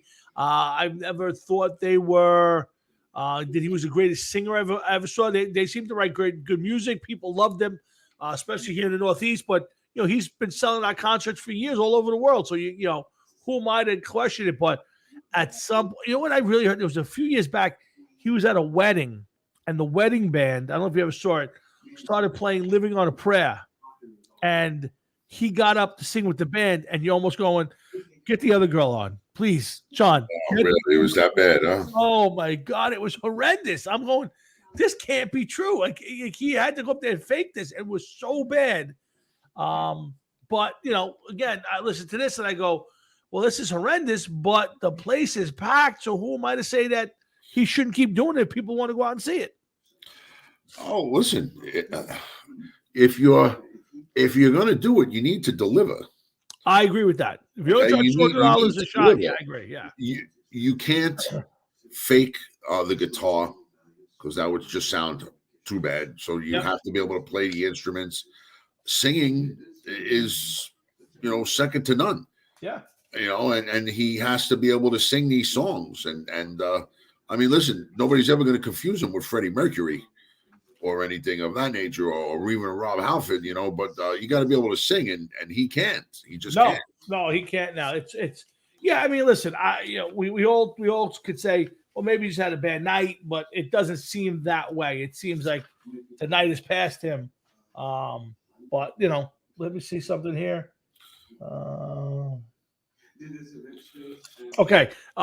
So again, I just wanted to play a little of that. I know we're not big Bon Jovi guys here on the show, but it's relevant. I got a few other stories to come to. I want to talk a little about women in baseball, Jeff. And it seems to me now women in sports in general. The Yankees have a low A manager, Rachel Balkovich. She's actually the manager of the team, and she actually managed first woman to ever manage a professional baseball game. There is a first base coach. I believe the San Francisco Giants have a first base coach who's a woman. And the Yankees, not anymore. It's no longer the Yankees affiliate. The Staten Island Ferry Hawks baseball team. They play at the Ferry, Jeff, if you didn't get that out of the Yes, I know the stadium well. Okay. The Ferry Hawks signed a woman to the team. Her name is Kelsey Whitmore. Now, I've never seen Kelsey Whitmore play, Jeff, but I've watched in years past some of the best women softball players, opposing baseball players try to get out there and play baseball. And to me, it's a publicity stunt. A woman is never going to play well enough to beat them to compete with the men at this level. It's just it have to be a miracle for me to see it. Do you have an issue with the rise of women in sports in general? Because we're seeing it all over football now, but specifically in baseball, where women are getting prime spots now. I don't so much have a problem with women being able to advance in sports as I do women advancing in a men's sport. And the thing that gets me, the thing that worries me is that if you have a woman that's a coach in the NFL or a coach at the major league baseball level or basketball level, she wasn't able to compete against the competition that she's coaching against. So, like, in the NFL, there's just because of the size, right? If maybe you get a woman as a punter or a woman as a place kicker, you can't expect a woman to be a defensive player or a quarterback or whatever, or be able to stand up to some of the size of some of these men. You can't expect some men to stand up to the size of some of these men. That I don't think it's right. Baseball, I would love to know what the fastest a woman has thrown a baseball at. It's interesting. I never looked that up, but I guarantee it's not in the 90s. No, it probably is not in the 90s. I know that when they're playing softball, they seem to get into the mid to high 60s. Oh, absolutely. Ball underhand. But once again, you're asking a woman to coach somebody. Now, I'm not saying that they can't have smarts. Don't get me wrong. Anybody can have smarts. But I also would love to, if I was an athlete, I want to be able to listen to somebody who's done it, that knows what they're doing. I don't want to have somebody who's been studying it tell me what to do, because I could study too, because I've been studying and competing and doing what I got to do at that level if I was a player. Yeah. And so to have a woman come up and say, listen, you could do this, this, or this, I don't like the idea of it. Now, I don't have a problem with women doing it in their league with other women. Like if there was Major League Baseball for women, that's fine. Sign them up. Front office executives, if it's a woman, why not? Why not? You know what I mean? Do you think it's more? Do you think it's more though, especially the women on the field? Do you think it's more just for show, or do you think they've actually earned the spot? I will say I think the women that have gotten the spots have earned the respect to get the spots. I just don't think that they're. I don't think that they should be giving information on something that they have not done. I agree. And by the way, the fastest pitch by a baseball pitch by a female athlete in the Guinness Book of World Records, Jeff, I'll give you two guesses. It's not near 90, so take it lower than 90. 78 miles an hour. You're not far off. I'll give you one more. Take it a little lower. Lower. Yes. Wow, you gotta be fucking kidding me. Wow, 74. You have to go lower. 69 miles an hour was the fastest pitch thrown by a female athlete. Known. Now, again, maybe there's some girls. Is that baseball or softball, though, Tom? No, it's September 20th, 2013. The fastest baseball pitch by a female is 69 miles an hour. Was achieved by Lauren Bowden on the set of Officially Amazing in Claremont, California. The fastest softball pitch, June 16, 2012, recorded softball pitch is 77 miles an hour, achieved by Monica Abbott on June 16, 2012. So listen, say what you want. The last thing I want to do is stand in front of somebody throwing a softball almost 80 miles an hour. I take my chances with the chick throwing a baseball. I've played softball against guys around the country who throw gas, I'm telling you, how to throw close to 80 miles an hour with curveballs and knuckleballs and all the crazy shit. And it's a bit scary sometimes because if the ball's on you like that, 45 feet and the ball's on top of you. I've gotten hit a couple times. That's a ball too. That's like the size of a beach ball, it seems at times. And when you hit it and that bat reverberates into your hands, it hurts. Oh, the worst. Yeah, you get those. What were you playing? What were you using? The red dot? Well, it wasn't the red dot, but something in that category. Red dots, I think, were outlawed at that point in a lot of leagues. But it was serious. Those things were like fucking bricks, man. It's like playing with a brick. Oh my god, yeah. But I remember playing one time in Bayonne. It was freezing out, and I remember catching a pitch off the inside of the handle, and my hand, it felt it all the way up my arm into my shoulder. The bat just wrung out, and the ball went about 3 feet. And I don't even think I ran. I think they just picked it up and tagged me. I was like, my hands, I couldn't feel my hands for a good 5 minutes. So yeah. So to me, these women, Jeff, getting on the field, it's kind of ceremonial, I think. I'm sorry. I don't know if I'd go that far and say they're ceremonial. I think they're trying to open the door for women to come on and to do certain things. But I just think that in regardless of whoever it is, man or woman, if they're applying for a position in the sports world, that they should have been able to say, you know what, when I stole home plate, when I hit 313 and I had 37 home runs and 120 RBIs, when I stole 67 bases or struck out 119 guys in 6 games, or whatever it is, that they'd have to say, you have to be able to do it in order to tell somebody else what to do. I don't think that a woman that played softball should be able to come onto the baseball field and coach a man on a baseball team. I don't argue. I mean, there's a lot of things that people, if you watch a lot of what these athletes say, they get coaches who played in, lower level of the minors or on Division III football teams, and they don't have any respect for the guy. I mean, how do you get a female coach out there and give her any respect when she's never once threw the shoulder pads on and knows what it's like out there to go sideline to sideline and make a play or anticipate something on a football field? To me, I'm not saying that anybody should be discriminated against. I'm just saying this: if you've never done it, it is very hard to teach somebody to do it. Yeah, I agree. I mean, anybody could look at a play, be told the play, understand the play, the way the play is supposed to work, designed to work, and explain it to somebody else. Right. But I just don't think that it's I don't think it's right to put somebody in that position. It's like, okay, now go coach them. You want to coach a lower league, pee-wee football, little league baseball, that's something that's completely different. You're helping kids learn. But on a league like the NFL, Major League Baseball, I would love to see how come there's no women that I know of in the NBA. Could you imagine LeBron James looking down at a female coach and her telling him, this is what you got to do. You got to box him out in the paint. Yeah. He'd be like, get the fuck out of here. Yeah. You know what I mean? Yeah. No, I get it. Listen, I think that having women's leagues is right. Again, I'm also very big on the whole transgender guys who were born a male competing in women's leagues because I think it's an unfair advantage. Of course, it's unfair. Yeah. So again, I also don't think that a woman. I mean, I can't think of a sport where I think a woman should compete with men at a pro level. Based on strictly ability, because I just don't.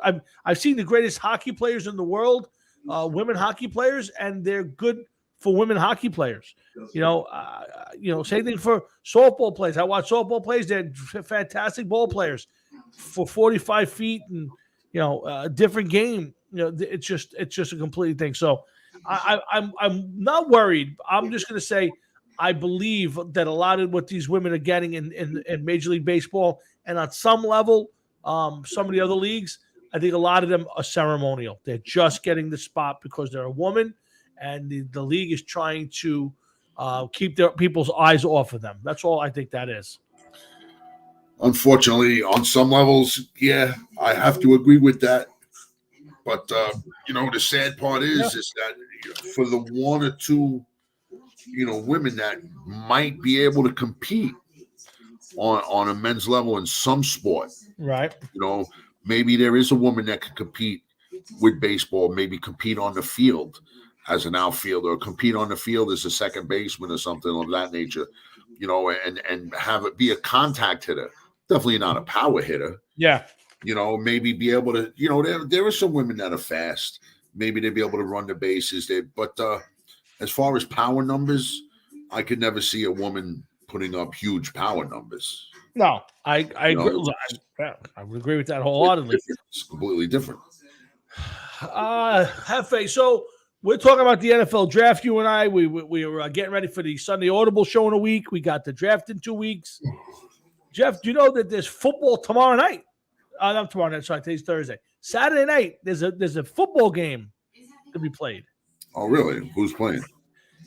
The Birmingham Stallions and the New Jersey Generals of the United States Football League. Oh, wow. Okay. Saturday night. All the games they brought back the original 8 teams with the original uniforms, and they're playing all their games in down south. I want to say it's in Birmingham, Alabama. Could be off on that. They are going to get playoff games will be in Canton on the Hall of Fame field in June. June 25th is the start of the playoffs. And some interesting rules, though, Jeff. So now I know you're not going to probably watch a lot of USFL football. I'm going to watch Saturday night. You know why I'm not going to watch it or not watch much of it? Because already this is the middle of April and the playoffs start in June. Yes. So you're talking, what, a 6-game season? Probably, I would think that would get you probably close to 8 games, right? So you play one this week. Oh, listen, about 8 games. 8 weeks from now is June. Yeah.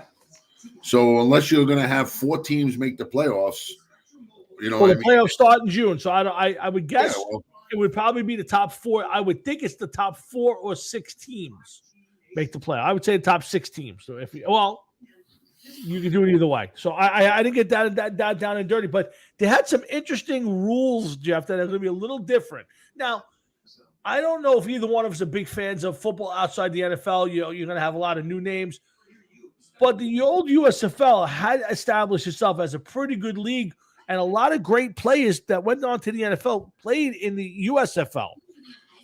There are some guys from college, Shea Patterson from Michigan, the quarterback, who didn't get a real good look. There's some interesting players and coaches going to be in this league, Jeff. But I want to give you, I want to get your thoughts on how much you'll pay attention to it, if at all. But there are some interesting rules. So let me tell you about the interesting rules first, and then maybe that'll pique your interest in the league. How's that? Okay. On extra points, Jeff, you have 3 options. Option 1 is to go for a 1-point kick from the 15-yard line, which would make that about a 32-yard field goal, which is kind of what the NFL does now. So that's a 1-pointer. You got the traditional 2-point play from the 2-yard line, run or pass. Jeff, the league has a 3-point play. You can 3 points from the scrimmage line, from the 10-yard line. So you can go for it from the 10-yard line and complete a pass or run into the end zone for 3 points. Interesting. I think it's a little too far-fetched. What's your thought? I think it's a little too video game-ish. But, right off the bat. But now, if you're down 18 points in the game, in the NFL's rule, that's 3 scores. By USFL rules, it's only 2 scores. Very true. Very true. And you could end up having the lead. Absolutely. After 2 scores. But you want to know something? It's like keeping score at home. Imagine that kid that's watching at USFL for the first time and, thinks he remembers football from watching the Super Bowl, and now he don't know about these. And you're like, what the fuck is this? Yeah. Now it's interesting. I got now the onside kicks. Now we all know the onside kick in the NFL is primarily 99.9% of the time probably unsuccessful, Jeff. I would Would you say. agree? All right, well, here in the USFL, they have an interesting take on it. So the first option is the normal one, the traditional onside kick attempt from the 25-yard line. So from your own 25, you'd kick off, and you have the opportunity to recover and all that good stuff. The second, Jeff, would be running a 4th and 12 play from your own 33-yard line. So if you run a 4th and 12 from your own 33 and do not get it, the other team retains possession from that spot. So if the team attempting the onside fails, however, the defense gets the ball wherever the offense is down. I don't. So you think it's too gimmicky? Yeah. Okay. You know what I would like to see them do? I actually like that. But go ahead. How about this on kickoffs only? Well, kickoffs and punts. Okay. You catch the ball on the fly. You just like we used to do, old schoolyard rule. Oh, spot pass time. Spot pass. You could do a spot pass. I actually like that idea. I actually do like that idea. The old spot pass was a good gimmick play. Of course. Absolutely. I would agree with you on that. Do you know in this league, Jeff, you could throw 2 forward passes? Yes. Which I think I don't like. I think that's a terrible rule. No, I don't like it either. I think that's a terrible You should rule. purposely get a guy to his job is just to keep going. Yeah. You know what I mean? I think that's a terrible one. Let's see some other rule changes. Each coach will allow 1 replay challenge. We'll make all replay decisions. Blah blah blah blah. Defensive pass interference, Jeff, is basically the same. Although if you throw a 5-yard pass and you're interfered with, you get 15 yards. Anything over that. No, it's a spot foul where it's spot. Let's see. Intentionally attacking receiver on 15 yards. Okay, so it's 15 yards below that, below 15 yards, anything above 15 yards, it's a spot foul, which is okay. Let's see. So if offensive pass interference, if a pass does not cross the line of scrimmage, there can be no penalty for either offensive pass interference or an eligible play downfield. Kickoffs are all from the 25-yard line, which is really far back. No team member will line up 1 yard. Let's see. And that's. Wasn't that where they kicked the ball off from now, the 25-yard line? They kick it off. I thought it was from the 35. It used to be the 45. I think it's a 35 now. Yeah, I think it's a 35-yard line They now. never kicked off from the 45. They'd be putting the ball out of the stadium. I'm almost positive back in the day it was the 35. But No. It might have been the 25 back in the day because that's how you were getting all the kickoffs and Maybe the you're guys getting killed. If they were kicking from the 45, forget it. Yeah, maybe you're right. So I don't know. Like I have some. I used to love the old USFL. I used to watch. I was a big fan. The Generals had some really good players: Herschel Walker, Doug Flutie, Brian Sipe, Maurice Cawthon. There was some really good New Jersey, and of course owned by the Donald himself back in the day. But I'm interested. I'm going to watch a little bit of this. They had a USFL draft.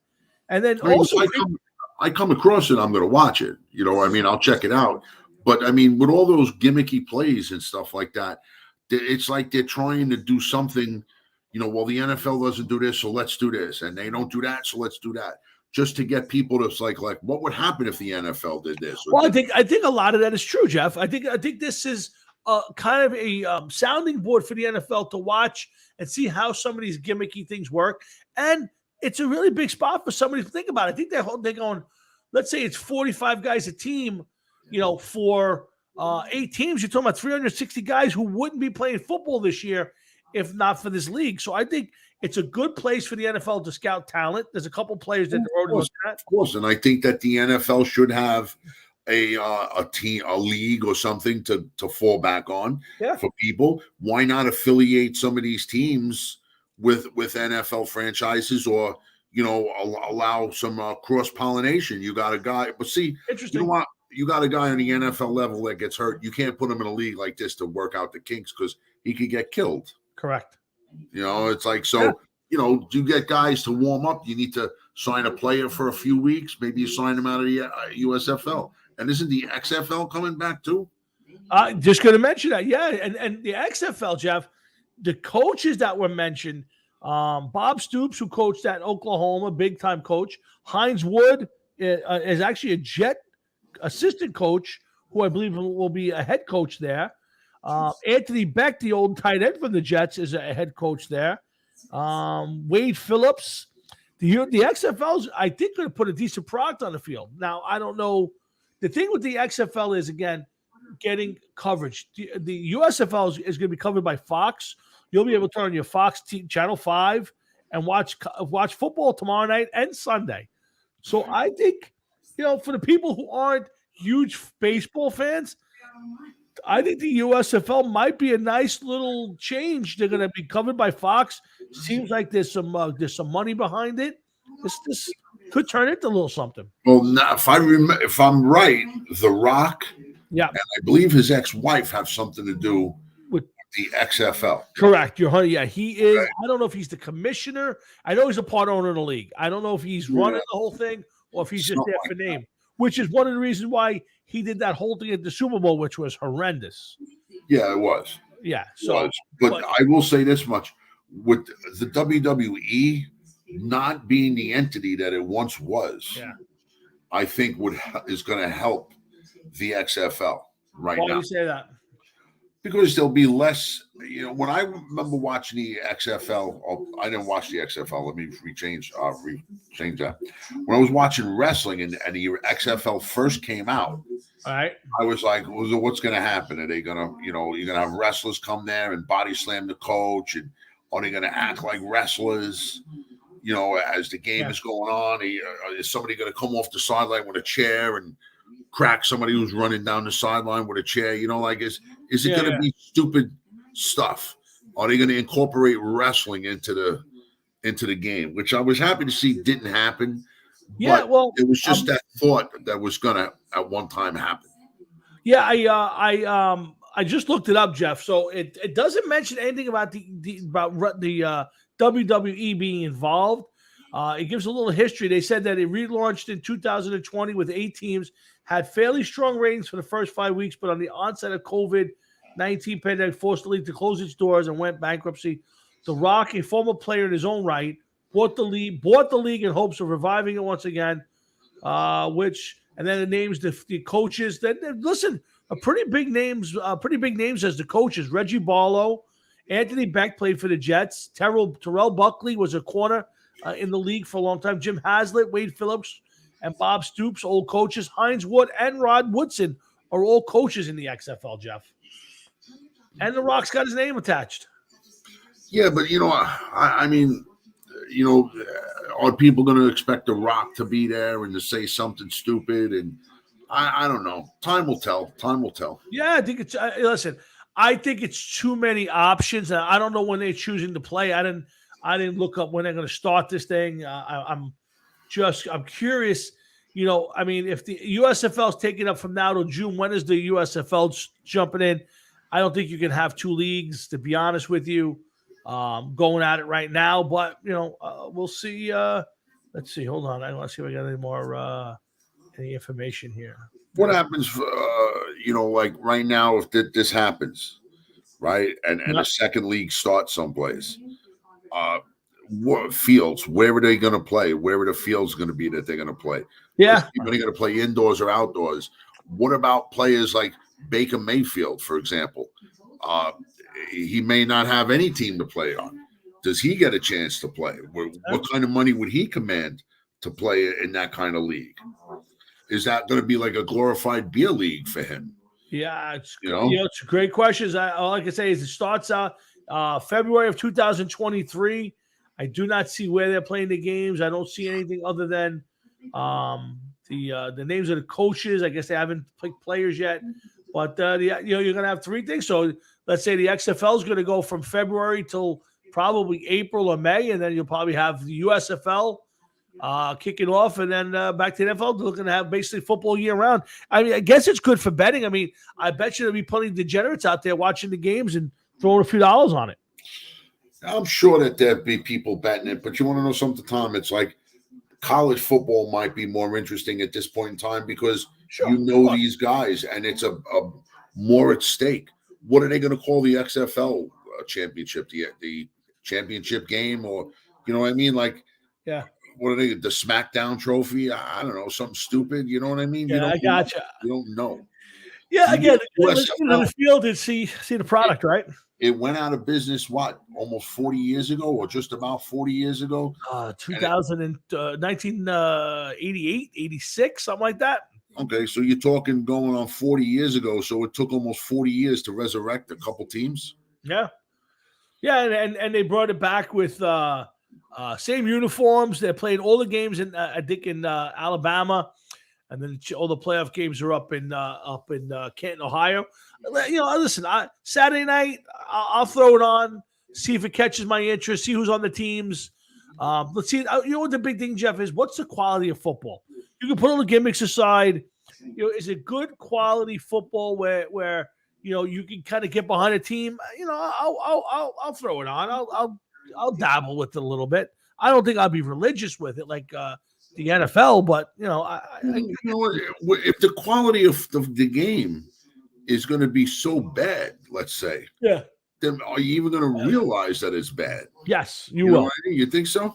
Yeah, you know what, Jeff? And here's what you're going to see: tons of penalties.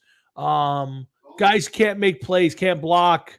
You'll see it more on the offense. The defense is basically playing out there on instinct. Mm-hmm. It's trying to block and have a guy run the ball through an open hole, or protecting the quarterback, or a quarterback completing a pass 20 yards downfield. If the offense is good and they put some points on the board, people will pay attention, especially the betting crowd. Well, I'm sure the betting crowd, yeah, that's one thing. Yeah. You'll always get people to bet on anything, but you got to sit there and watch it to know if your bet is winning too. You know what I mean? Well, that's just it. So it has to be interesting on that end. So again, we still got a little football, but we got the draft. We got our own version of it. So who knows? Jeff, we hit the wall in June when it comes to football. There's nothing to talk about in the NFL. Everybody's on vacation, getting ready for camps. We could be talking USFL playoffs at this point. We might have the Sunday Audible doing USFL games. Who knows? Who knows? But I mean, just to know the people that are actually in the in the league is going to be enough to, yeah. Who's it going to be? It ain't going to be no. Well, I didn't get drafted out of college, and I could have went the first round, and it ain't going to be players like that. It's that I know. I got a bet for you. What's the odds that by week 2 or 3 of the USFL, a certain friend of ours has at least one jersey and hat from the USFL? If he doesn't already have some on order right now. That's very possible. Was there a team from Pennsylvania? I didn't. You know what? Let me see if I can tell you that. Hold on a second, Jeff. I think I looked that up to see the names of the teams. Let's see if I have it. I don't see it here on my thing. 2 seconds. Let's see if I get the teams in the USFL. There used to be the Pittsburgh teams. You used to have a Pittsburgh team in the old days. Moose Johnson, I believe, is the commissioner of the Daryl Moose Johnson. Let's see. So you have the Jersey Generals, the Michigan Panthers, the Philadelphia Stars. I guess that's the Pittsburgh Maulers, Jeff. Pittsburgh Maulers. Yep, that's right. I remember them. Yep. The Birmingham Stallions, Houston Gamblers, New Orleans Breakers, and the Tampa Bay Bandits. Not bad names. I used to love the Jersey Generals uniform. So it was red. Well, you look like the University of Georgia. Yeah. I would say you're pretty close with the stars on the helmet. They were pretty cool. I might have to get a red and white helmet. Yes, that's right. It had the stars on the helmet. That's right. Yep. Correct. So, all right. So we'll see. It kicks off Saturday night. If you're sitting home, let me ask you.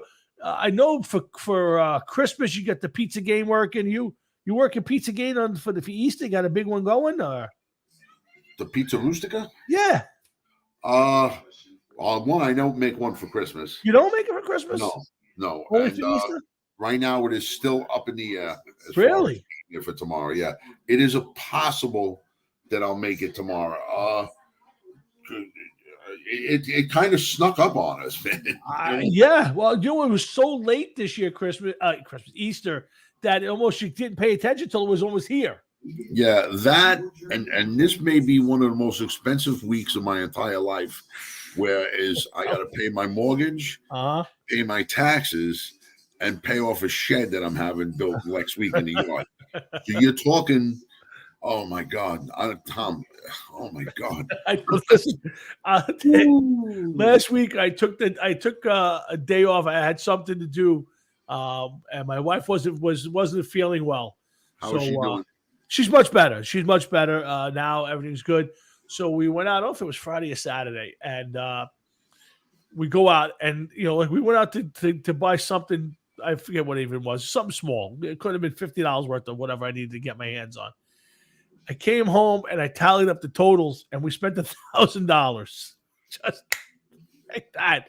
Yeah, that happens. You out of your mind. And then I'll tell you. So we finished our room in the back. I finally finished painting and floors, and it looks really nice. I can't wait for you to see it. It came out really nice. So, but to finish it, I bought these bookends, these tall book things that we're going to turn into a bar. I got it all figured out, but I can't do that until I get my new TV, because the bookends are going to on either side of the TV, the big TV I want to put there, which I had a 55 there before. So, and then to span between the two bookends, I need a shelf. But to get the shelf to work, I got to make sure that not only does the TV fit, but the refrigerator I want underneath it, either the wine fridge or the beverage fridge, has to be bought. So I need to buy this weekend. I need to buy a TV, a beverage refrigerator, and an AC unit, all for that one room. Jeez, that sounds like a lot of money. Yes. So you got to get the little Marshall refrigerator. You know what? That's so funny. We were talking about getting a fridge like that in that room. I don't know if that's specifically what we're gonna get, but I saw one. It looks really cool. It does. They do look really cool. I said they're expensive. They're like $360. Yeah, money well spent.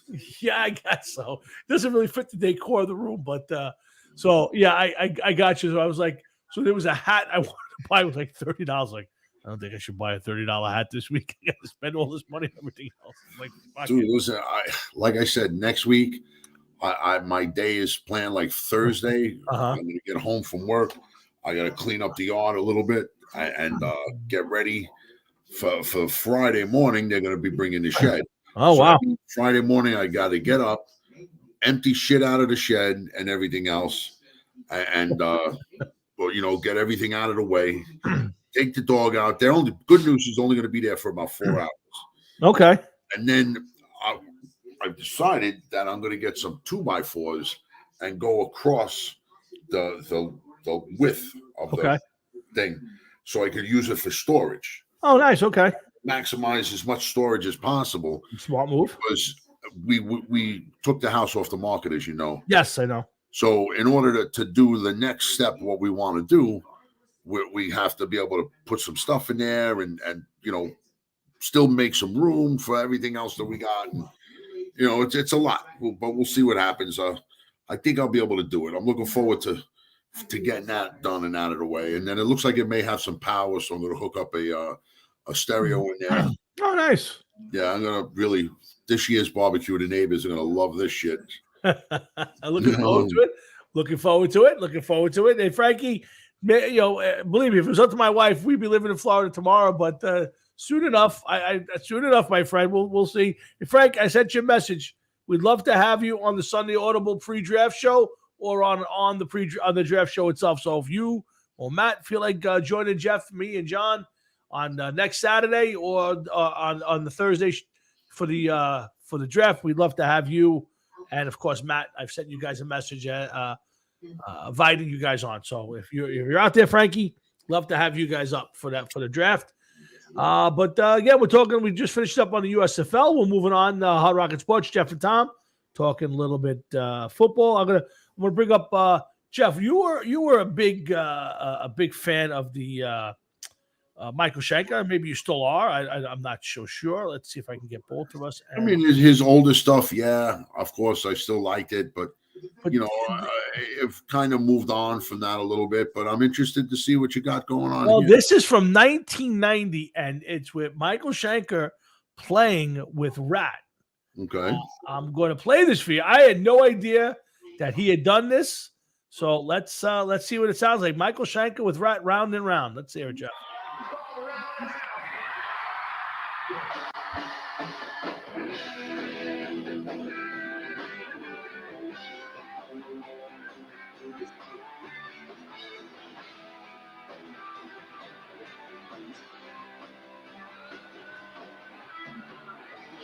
Now, I want to preface this. The Rat is one of my least favorite bands of all time. Yeah, never was a Rat fan. I don't like Stephen Pearcy at all. I think Warren DeMartini is a fantastic guitar player, but I've never been a big fan. So let's get back to it.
Yeah, it's almost disappointing to see him playing that music, Jeff. You know what I mean? It's one of the best guitar players I've ever listened to.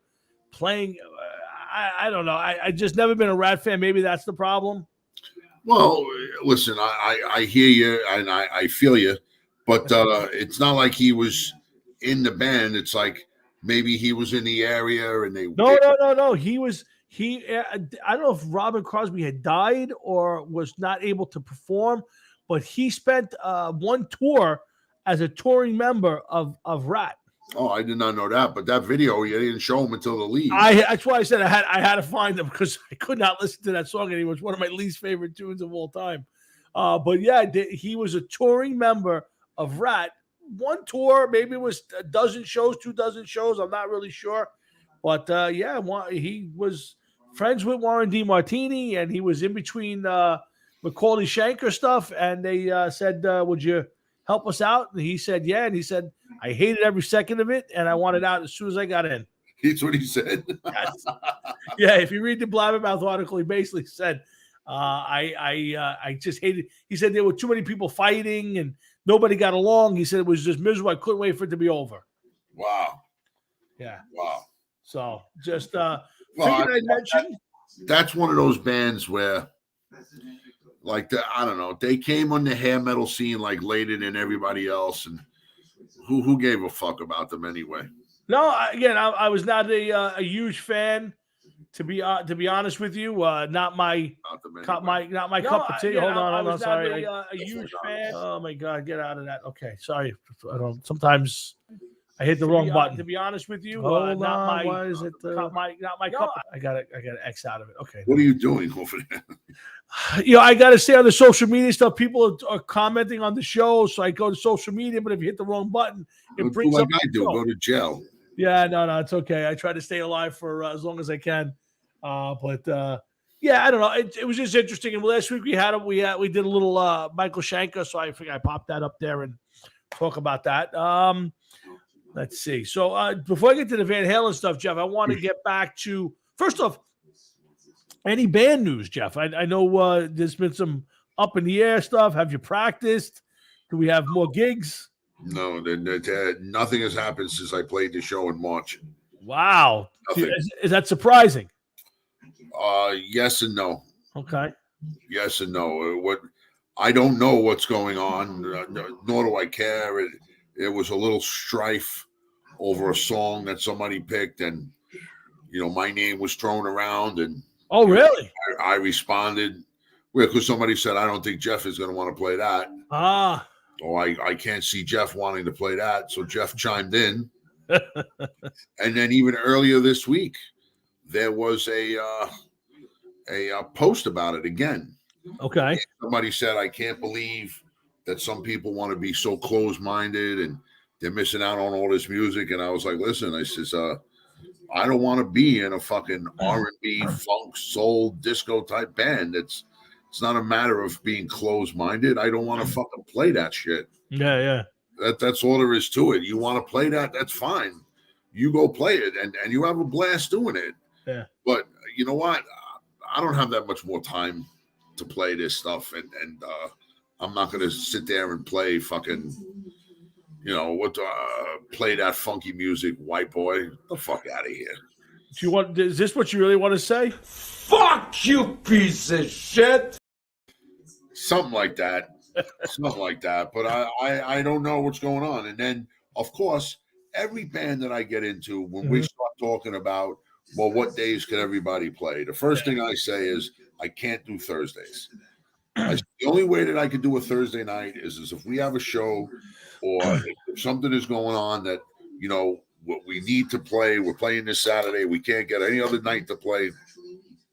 And it has to be Thursday.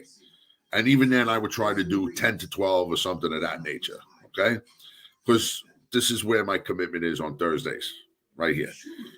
So they said to me, like, well, we're going to play, we're going to practice one night. And I was like, well, I can't do Thursdays.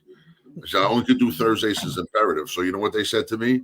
Well, this is imperative. And I was like, we got a show? And they're like, no. I said, son, and it ain't imperative. And there ain't no reason for me to stop doing what I do on Thursday nights to practice for this shit. That's not happening. Yeah. That's all there is to that. Wow. So, yeah. So I don't know. I haven't heard much about it. Let's take a real quick look on the phone and see the last time that there was any correspondence between this. And that was on Saturday. Wow, a week ago. It's almost a week ago. Yeah. And, there ain't been nothing. So let's see what happens in the next couple of days. Gotcha. You got all these other days to choose from. Choose one. Because if, God forbid, it happens to me all the time. Somebody else says, well, I can't do Tuesdays. Well, why can't you do Tuesdays? I file my dog's nails on Tuesdays. Okay. I can't do Thursdays. Why not? Well, because of this. Okay, no problem. And everybody else, I could do Thursday. I could do Thursday. Like, I can't fucking do Thursday. What the fuck is wrong with you assholes? Listen, Jeff, we'll always try to work the show around your schedule. So if we have to start at 6, no. Practice at 8 o'clock, we can do it. The show is 7 to 9. Okay. And whatever. Yeah. That's when the show is. All right. That's the show. We don't work around according to schedules. The show is 7 to 9. You know why? Because none of these bands were there before the show. That's true. We've been doing this together a very long time. So that I may not be able to always do the stuff that I want to do on this show, but the one thing I will do is be here for 7 to 9 for this show. That's it. Listen, I love the commitment, and I still get the chills every week when I get to turn the show on, and we get to do it together. So and again, if you weren't here, I wouldn't be doing it. That's for sure. Well, listen, it is what it is, and I enjoy it, and I have fun doing it too, for a lot of different reasons. But you know something, other people have to respect when you say, I can't do this night, I can't do that night. That's all there is to it. Oh, 100%. 100%. Let's see. Do I want to do? I didn't hear all of it, but did you hear Cam Newton's? I want to get to the quarterback because we're getting late. Did you get to hear Cam Newton's thoughts on women? No, no. I heard about it. Buckle up, Buttercup. Yeah, let's hear this. This will be good. Buckle up, Buttercup. We're going back to 1955 right now. Oh boy. Hold on. Let's get this up on the screen because you're going to need to see it. Hi, I'm John Valet. Hold on, Jeff. Good morning, folks. Time now is 5:07. Let's talk about what's trending on social media. And this morning it is Cam Newton and his comments about women on a recent podcast called $1 Million Worth of Game. So it all started by him talking about his childhood, how his parents are married for nearly 40 years. He grew up in a Now, Jeff, can you read? 3. Can you read what it says on the screen right now? Yeah, listen, he may be on to something, but let's see what his delivery is. Yeah, be careful because these comments could get you sleeping in the shed when it comes in. So hold on. There's more to come. A parent household, mother, father, grandmother. And then it segued to him talking about his views on women today. And he said, a woman for me is handling your own, but knowing how to cater to a man's needs. So the people on the podcast wanted him to further explain himself. And he said, women nowadays consider themselves as bad chicks, sort to say. And he went on to say that means you really can't cook, you don't know how to allow a man to lead, and you don't know how to be quiet. So, of course, Jeff, comments on this podcast. That's funny. You don't know how to be quiet. Now, are these rules you're throwing out in front of your wife at any point tonight? No, not at all. Not at all, because I'll tell you why. One, my wife is a very good cook. I'm so I can never, ever say to her, you can't cook. Okay? You don't know how to allow a man to lead. That may be, and hear me out, that may be the only somewhat be careful statement on there that has any kind of credence, because there's times where a man needs to know when a woman has to lead. Okay, so each one of them should know their role and know when the other is taking over the lead for the betterment of the relationship, so to speak. So there are times where a woman definitely needs to take the lead and let the man sit back and just show support. And when the woman is making a statement, and vice versa. But, not for nothing, most of the decisions in my house are made together. I agree. Nobody's a bigger lead over the other. And sometimes I feel bad because my wife will be like, all right, we'll just do whatever you want. And she don't do it like to cave in, but I'm like, no, come on, let's figure this out. Let's figure this out. Yep. And that's the way that it should be. But if my wife is agitated about something and she's making a point to somebody, I'm not going to turn around and say, look, listen, I got this one. You know what I mean? No, I got you. That would fall under you don't know how to be quiet, because sometimes you have to know how to be quiet and let the other person do the expressing once in a while. And I don't have a problem with that. I got you. So I know when to be. I have to know when to be. Yes, that's a very good trait. Would you like to hear more of this? Yeah, let's go, man. This is taking Twitter, social media in all by storm. So many people commenting. A lot of comments I could not put on this slideshow right here. But I will say some people are saying everyone should learn how to cook. Cooking is not a gender assigned responsibility. I mean, what woman wants a man that has to be babied and catered to?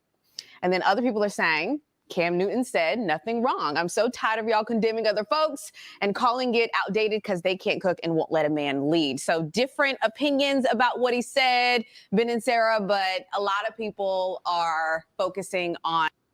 So that's kind of the, there was a couple other things about households and stuff, but that was the crux of the conversation. And a lot of people, Jeff, in the sports world said that essentially that, Cam had Cam Newton had a half a foot out the door in the NFL, and that probably was the end of Cam Newton's career in the NFL, because every women's group in the world is looking to take his head off.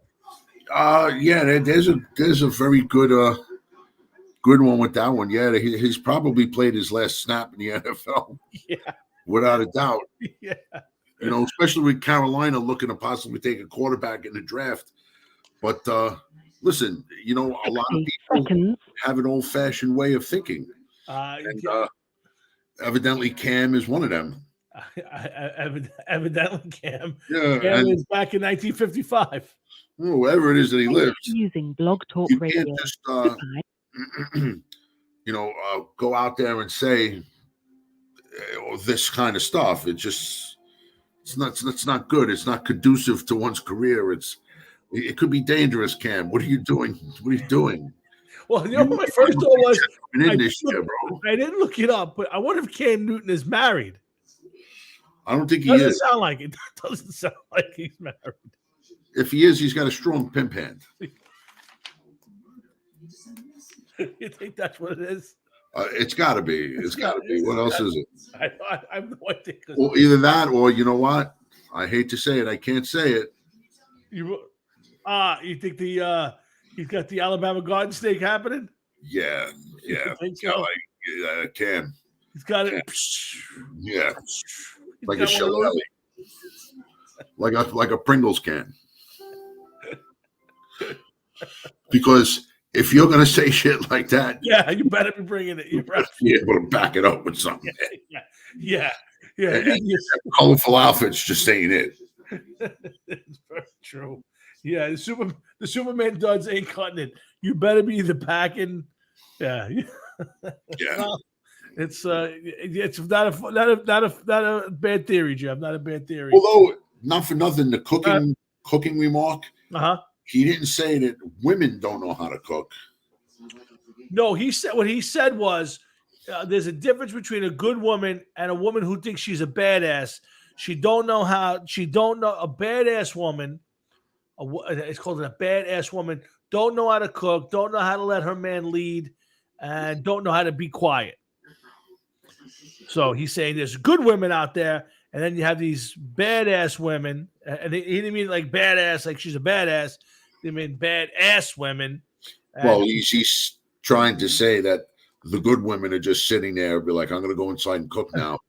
And Yes. be quiet because you're going to lead until dinner time. You know what I mean? So Correct. Yes. yeah, So that might not go over so big. I don't think it's going to go over really well, Jeff. So, No. hey, we did lose a quarterback this week. We were talking about guys jumping around the league and maybe guys getting second shots at things. And Dwayne Haskins, Jeff, killed while trying to jog on a Florida highway at 6:30 in the morning. And it seems to be some controversy around it. And a couple of guys have said the wrong thing. Gil Brandt, the 90-year-old former Dallas Cowboy scout, and Adam Schefter kind of took a little bit of a pot shot at Dwayne Haskins in their obits. But a shame. But Jeff, what's he doing 6:30 in the morning on a highway trying to jog? I don't know. Seems like an interesting theory of. I'm sure there's an interesting theory on why he was out there. It's a shame. Listen, 24 years old, just married, and trying to fix his reputation in the football field. In kind of an afterthought in Pittsburgh right now after getting released by the Redskins. It's a shame, young man. Full of got a lot of life ahead of him. Dead today. I wonder if we'll ever get the real story of what happened.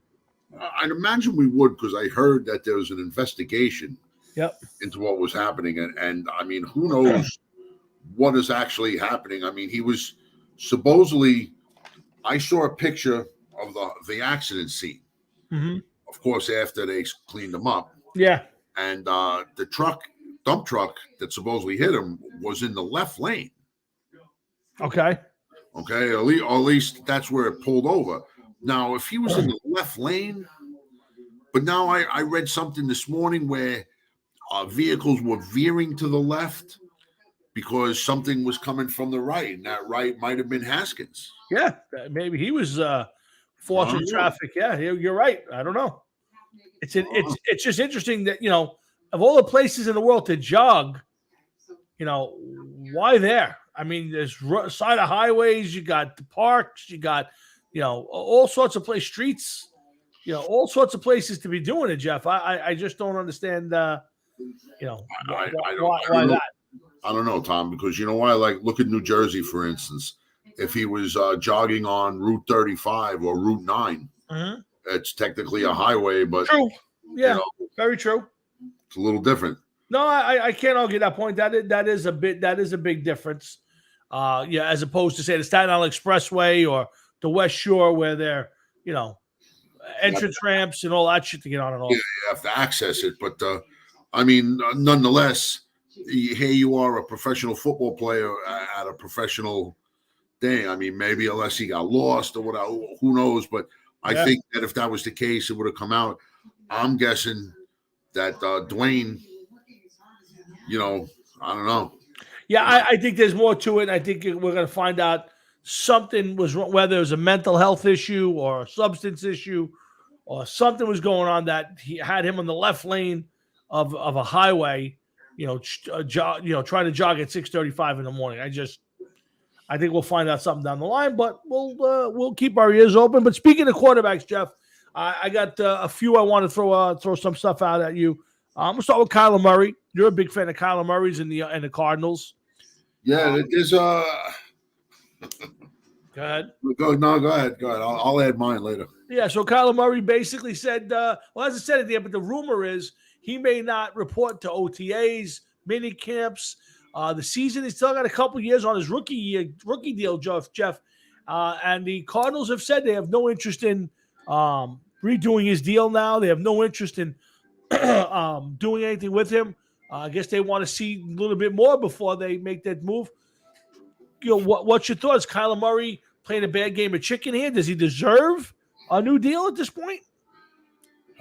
These guys, they play 1 or 2 good years, and right away they think that they're deserving of whatever they want. I just don't think it's right.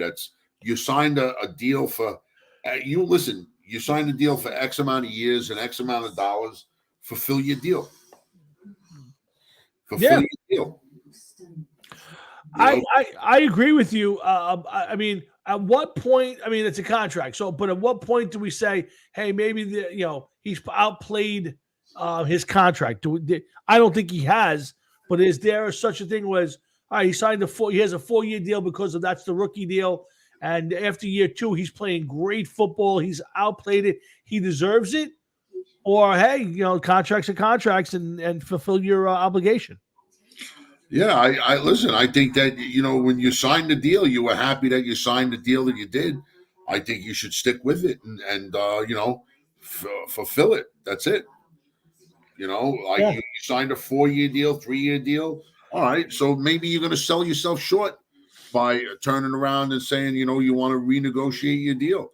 Mm-hmm. All right, maybe they turn around and be like, okay, so you're going to go from $22 million a year to $25 million a year. But if you had waited, we would have had no problem going up to as high as $35 million a year because this is what you mean to the franchise and what you've done. But all right, this is what you wanted. Okay, there you go.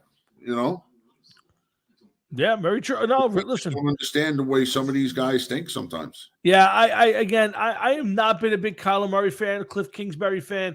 I think they what we saw in the second half of last year is going to be indicative of what we'll see in the future. But I think that he has not done enough to warrant running in there. And again, I don't think he's yelled it out loud yet. So, but the rumor has that he may not show up when when the clock starts. So we'll see. We're around the corner from some mini camps and veteran mini camps and all of that. The next month or so, you're going to see all that going on. So we'll see if Kyler Murray shows up, Jeff. Yeah, we will. How about your boy Baker Mayfield, Jeff? I mean, it's starting to look like that draft where we all thought it was going to be this big quarterback class of Mayfield, Donald, Josh Allen, Josh Rosen, and Lamar Jackson. Am I forgetting somebody? No. Josh Rosen, Josh Allen, right? Sam Donald. Yeah.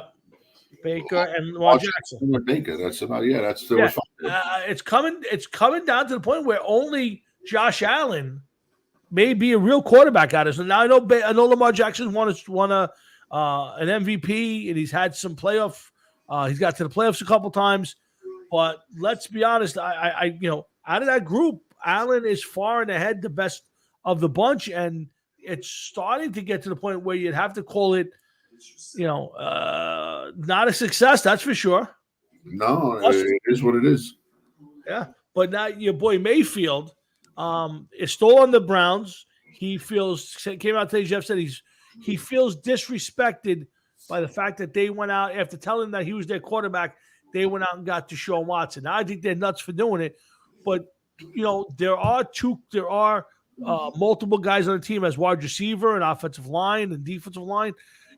Should he feel disrespected, Jeff? On some levels, I see that, yeah, because you know what? They also waited so long to do anything, and it's now like all of the everything is all the jobs are kind of filled up. Where's he going to go? Where's he going? The XFL? The USFL? No, I still say he winds up at Seattle. Seattle does not have a quarterback right now. I think he still somehow winds up in Seattle. I don't know.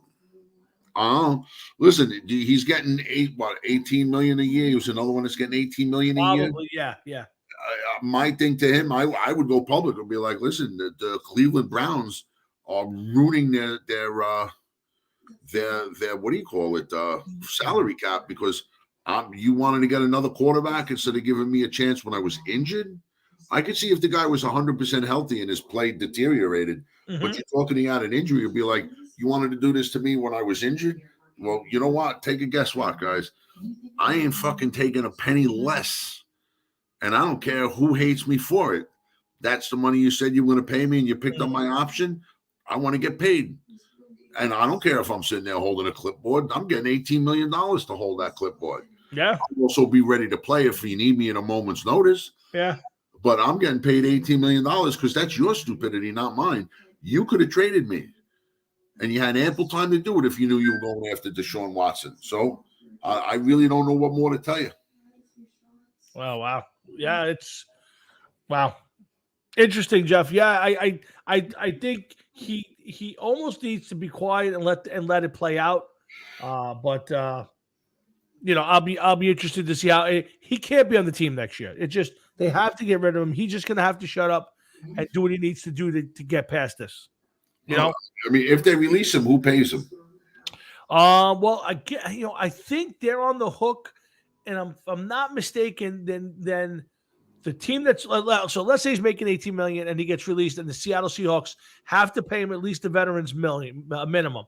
So if they pay him $1 million, then the Seahawks would still be on the clock for $17 million. I'm sorry, the Browns would be on the clock for that. So if the Seattle Seahawks was, I don't know why they would sign him for more, but if they went out and gave him $10 million, then the Browns would only have to pay $7 or $8 million of that. I believe that's how it works. So, and if nobody is paying him at all, and the Browns release him, the Browns still have to pay him? Correct. Yeah, I think this year's money is guaranteed. Otherwise, I don't think he'd be on the team right now. Yeah, I believe so. Yeah, I believe so. So, in other words, the Browns are paying him one way or another. Yeah, I would say that at the best that they could hope for is they would lose some team would take over $1 million. Now they can hope to trade him, and then they would be released of that responsibility. But if they release him, nobody is looking for that. I doubt there's any sort of a market. There's only a team or two out there that could actually say at this moment that they need a quarterback, and to me, it's basically Seattle. So, but so I got. I think that's last story for me, Jeff, for tonight. I need to end the show a couple seconds early. Just got a text on something. I'll tell you about later. Remember, guys, Sunday Audible returns on the 23rd, and we have the draft show. That's a Saturday morning. Jeff, John, and myself get together. We're going to do a pre-draft show, and of course, we'll be doing the NFL draft on the 28th, right here on this network. And Jeff, what did you think of Derek Carr getting a new contract, 3 years extension? Who said that if his contract had run out and he didn't get re-signed, he was going to retire? What did you think about Derek Carr re-upping with the Raiders? I mean, listen, not for nothing, everything that we heard of over the last couple of years, as far as Carr goes and his affiliation with the Raiders, where they're looking to trade him, they're not looking to trade him. He's not going to be the starter. They're going to keep him. Who knows? The coach has changed. All these different rumors swirling around about him and thoughts. I say good for him that he got a 3-year deal. Hopefully it's all guaranteed, so he gets 3 more years. I think he's 31. He'll probably be on his last contract. Yeah, I would. Jeff, I could see him get one of those guys bouncing around the league for a couple of years. He did say that this was going to be it for him. He didn't want to play for anybody else. So, maybe he's one of those guys who just says, I'm done, and unless somebody throws a ton of money at me. Dude, they all say they don't want to play for anybody else until they're not playing for the team that they were playing for, and they have to go play for somebody else. Yeah, no, it's interesting. Real quick, where does Derek Carr rank for you? I mean, some people have him as a great quarterback or a really good quarterback. Other people say he hasn't really got to that level. Where do you put Derek Carr? Would you have him in your top 10? Would you take him as a jet quarterback if you didn't have your boy Zach Wilson? I would take him as a Jet quarterback. I think he's a better than a middle of the road quarterback. He's not an elite quarterback. He's probably a top 15. Mm-hmm. I don't think he's a bottom 15. I don't think he's a top 10. Mm-hmm. He's So not it's next level. So that next level guy. You could say he's a B level, yeah. Okay. Serviceable. He's better than maybe the Tannehills and Mariotas in the league, and but not as good as some of the others, Brady's, Allen's, Mahomes. Yeah. He's definitely not. I would say he's the third best quarterback in his division. Actually, at this point in time, maybe safe to say he's the fourth best quarterback in his division. I was going to say who you putting up ahead of him. So yeah, so I totally forgot about Wilson at first. Yeah, I would have to say it's the battle down to which guy do you like better. I that would be a hard question. He's definitely not the top two, so it comes down to 3 or 4. So yeah, it's a matter who you like, Wilson or him. Go fourth, huh? He's got to go fourth. Yeah, I would. I would say Mahomes, Wilson, Herbert, and then him. See, I'm going Herbert 2 and then Wilson 3. I know Wilson's gone to the Super Bowl twice and all that good stuff, Jeff. But I maybe it's based on future what I think's going to happen. You can't go on the future, Tom. I mean, look at that. If that was the case, Dan Marino would be the best quarterback in NFL history. No, you're right. Again, I think if I was still ranking it, I would put Herbert second. But you're 100% right. You probably got to go Wilson 2, Herbert 3.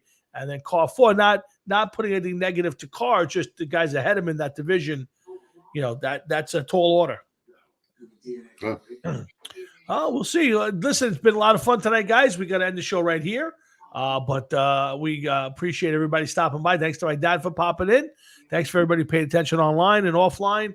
And really look forward to doing this each week. Even more now that I have my weekends back. I'm going to start getting on my ass about some guests. I've kind of neglected the show a little bit, but we got a lot of football coming up the next few weeks. But this is show 535. I think it's 534. This is not 535 tonight. So we're about 15 shows from 550, and we're looking forward to getting to that point, Jeff and I, and lots of good stuff coming up. So make sure you guys stick around, and remember, we'll be on next Thursday night with the Hard Rocket Sports Show, and Saturday for the Sunday Audible. So, Jeff, gets a big show. You guys got plans for Easter? I mean, you work on Sunday. I got to work. Easter's no big deal. It's not like it used to be when we were kids. That's for sure. Yeah, there's a few holidays that have definitely taken a tough turn. Was it Palm Sunday's gone altogether in my family? We used to be a big day in the Florio household, Palm Sunday, and Easter's still there. I think losing it last year. Did we do it last year or the year before we lost? We lost a couple of them. I think not last year, the year before. This year, I think we actually had it. It's tough. It's not the same. Not a lot of little kids anymore. No. Listen, you want to catch my attention for a holiday? There better be a present for me. and colored eggs don't do it for you? No, definitely not. Okay. Well, guys, listen, it's been fun. We've had a lot of fun. It's going to be a nice weekend, so I hope you guys all get out there and enjoy it. We got a lot more stuff to talk about in the next few weeks, and we'll be doing a lot of football talk the next few weeks.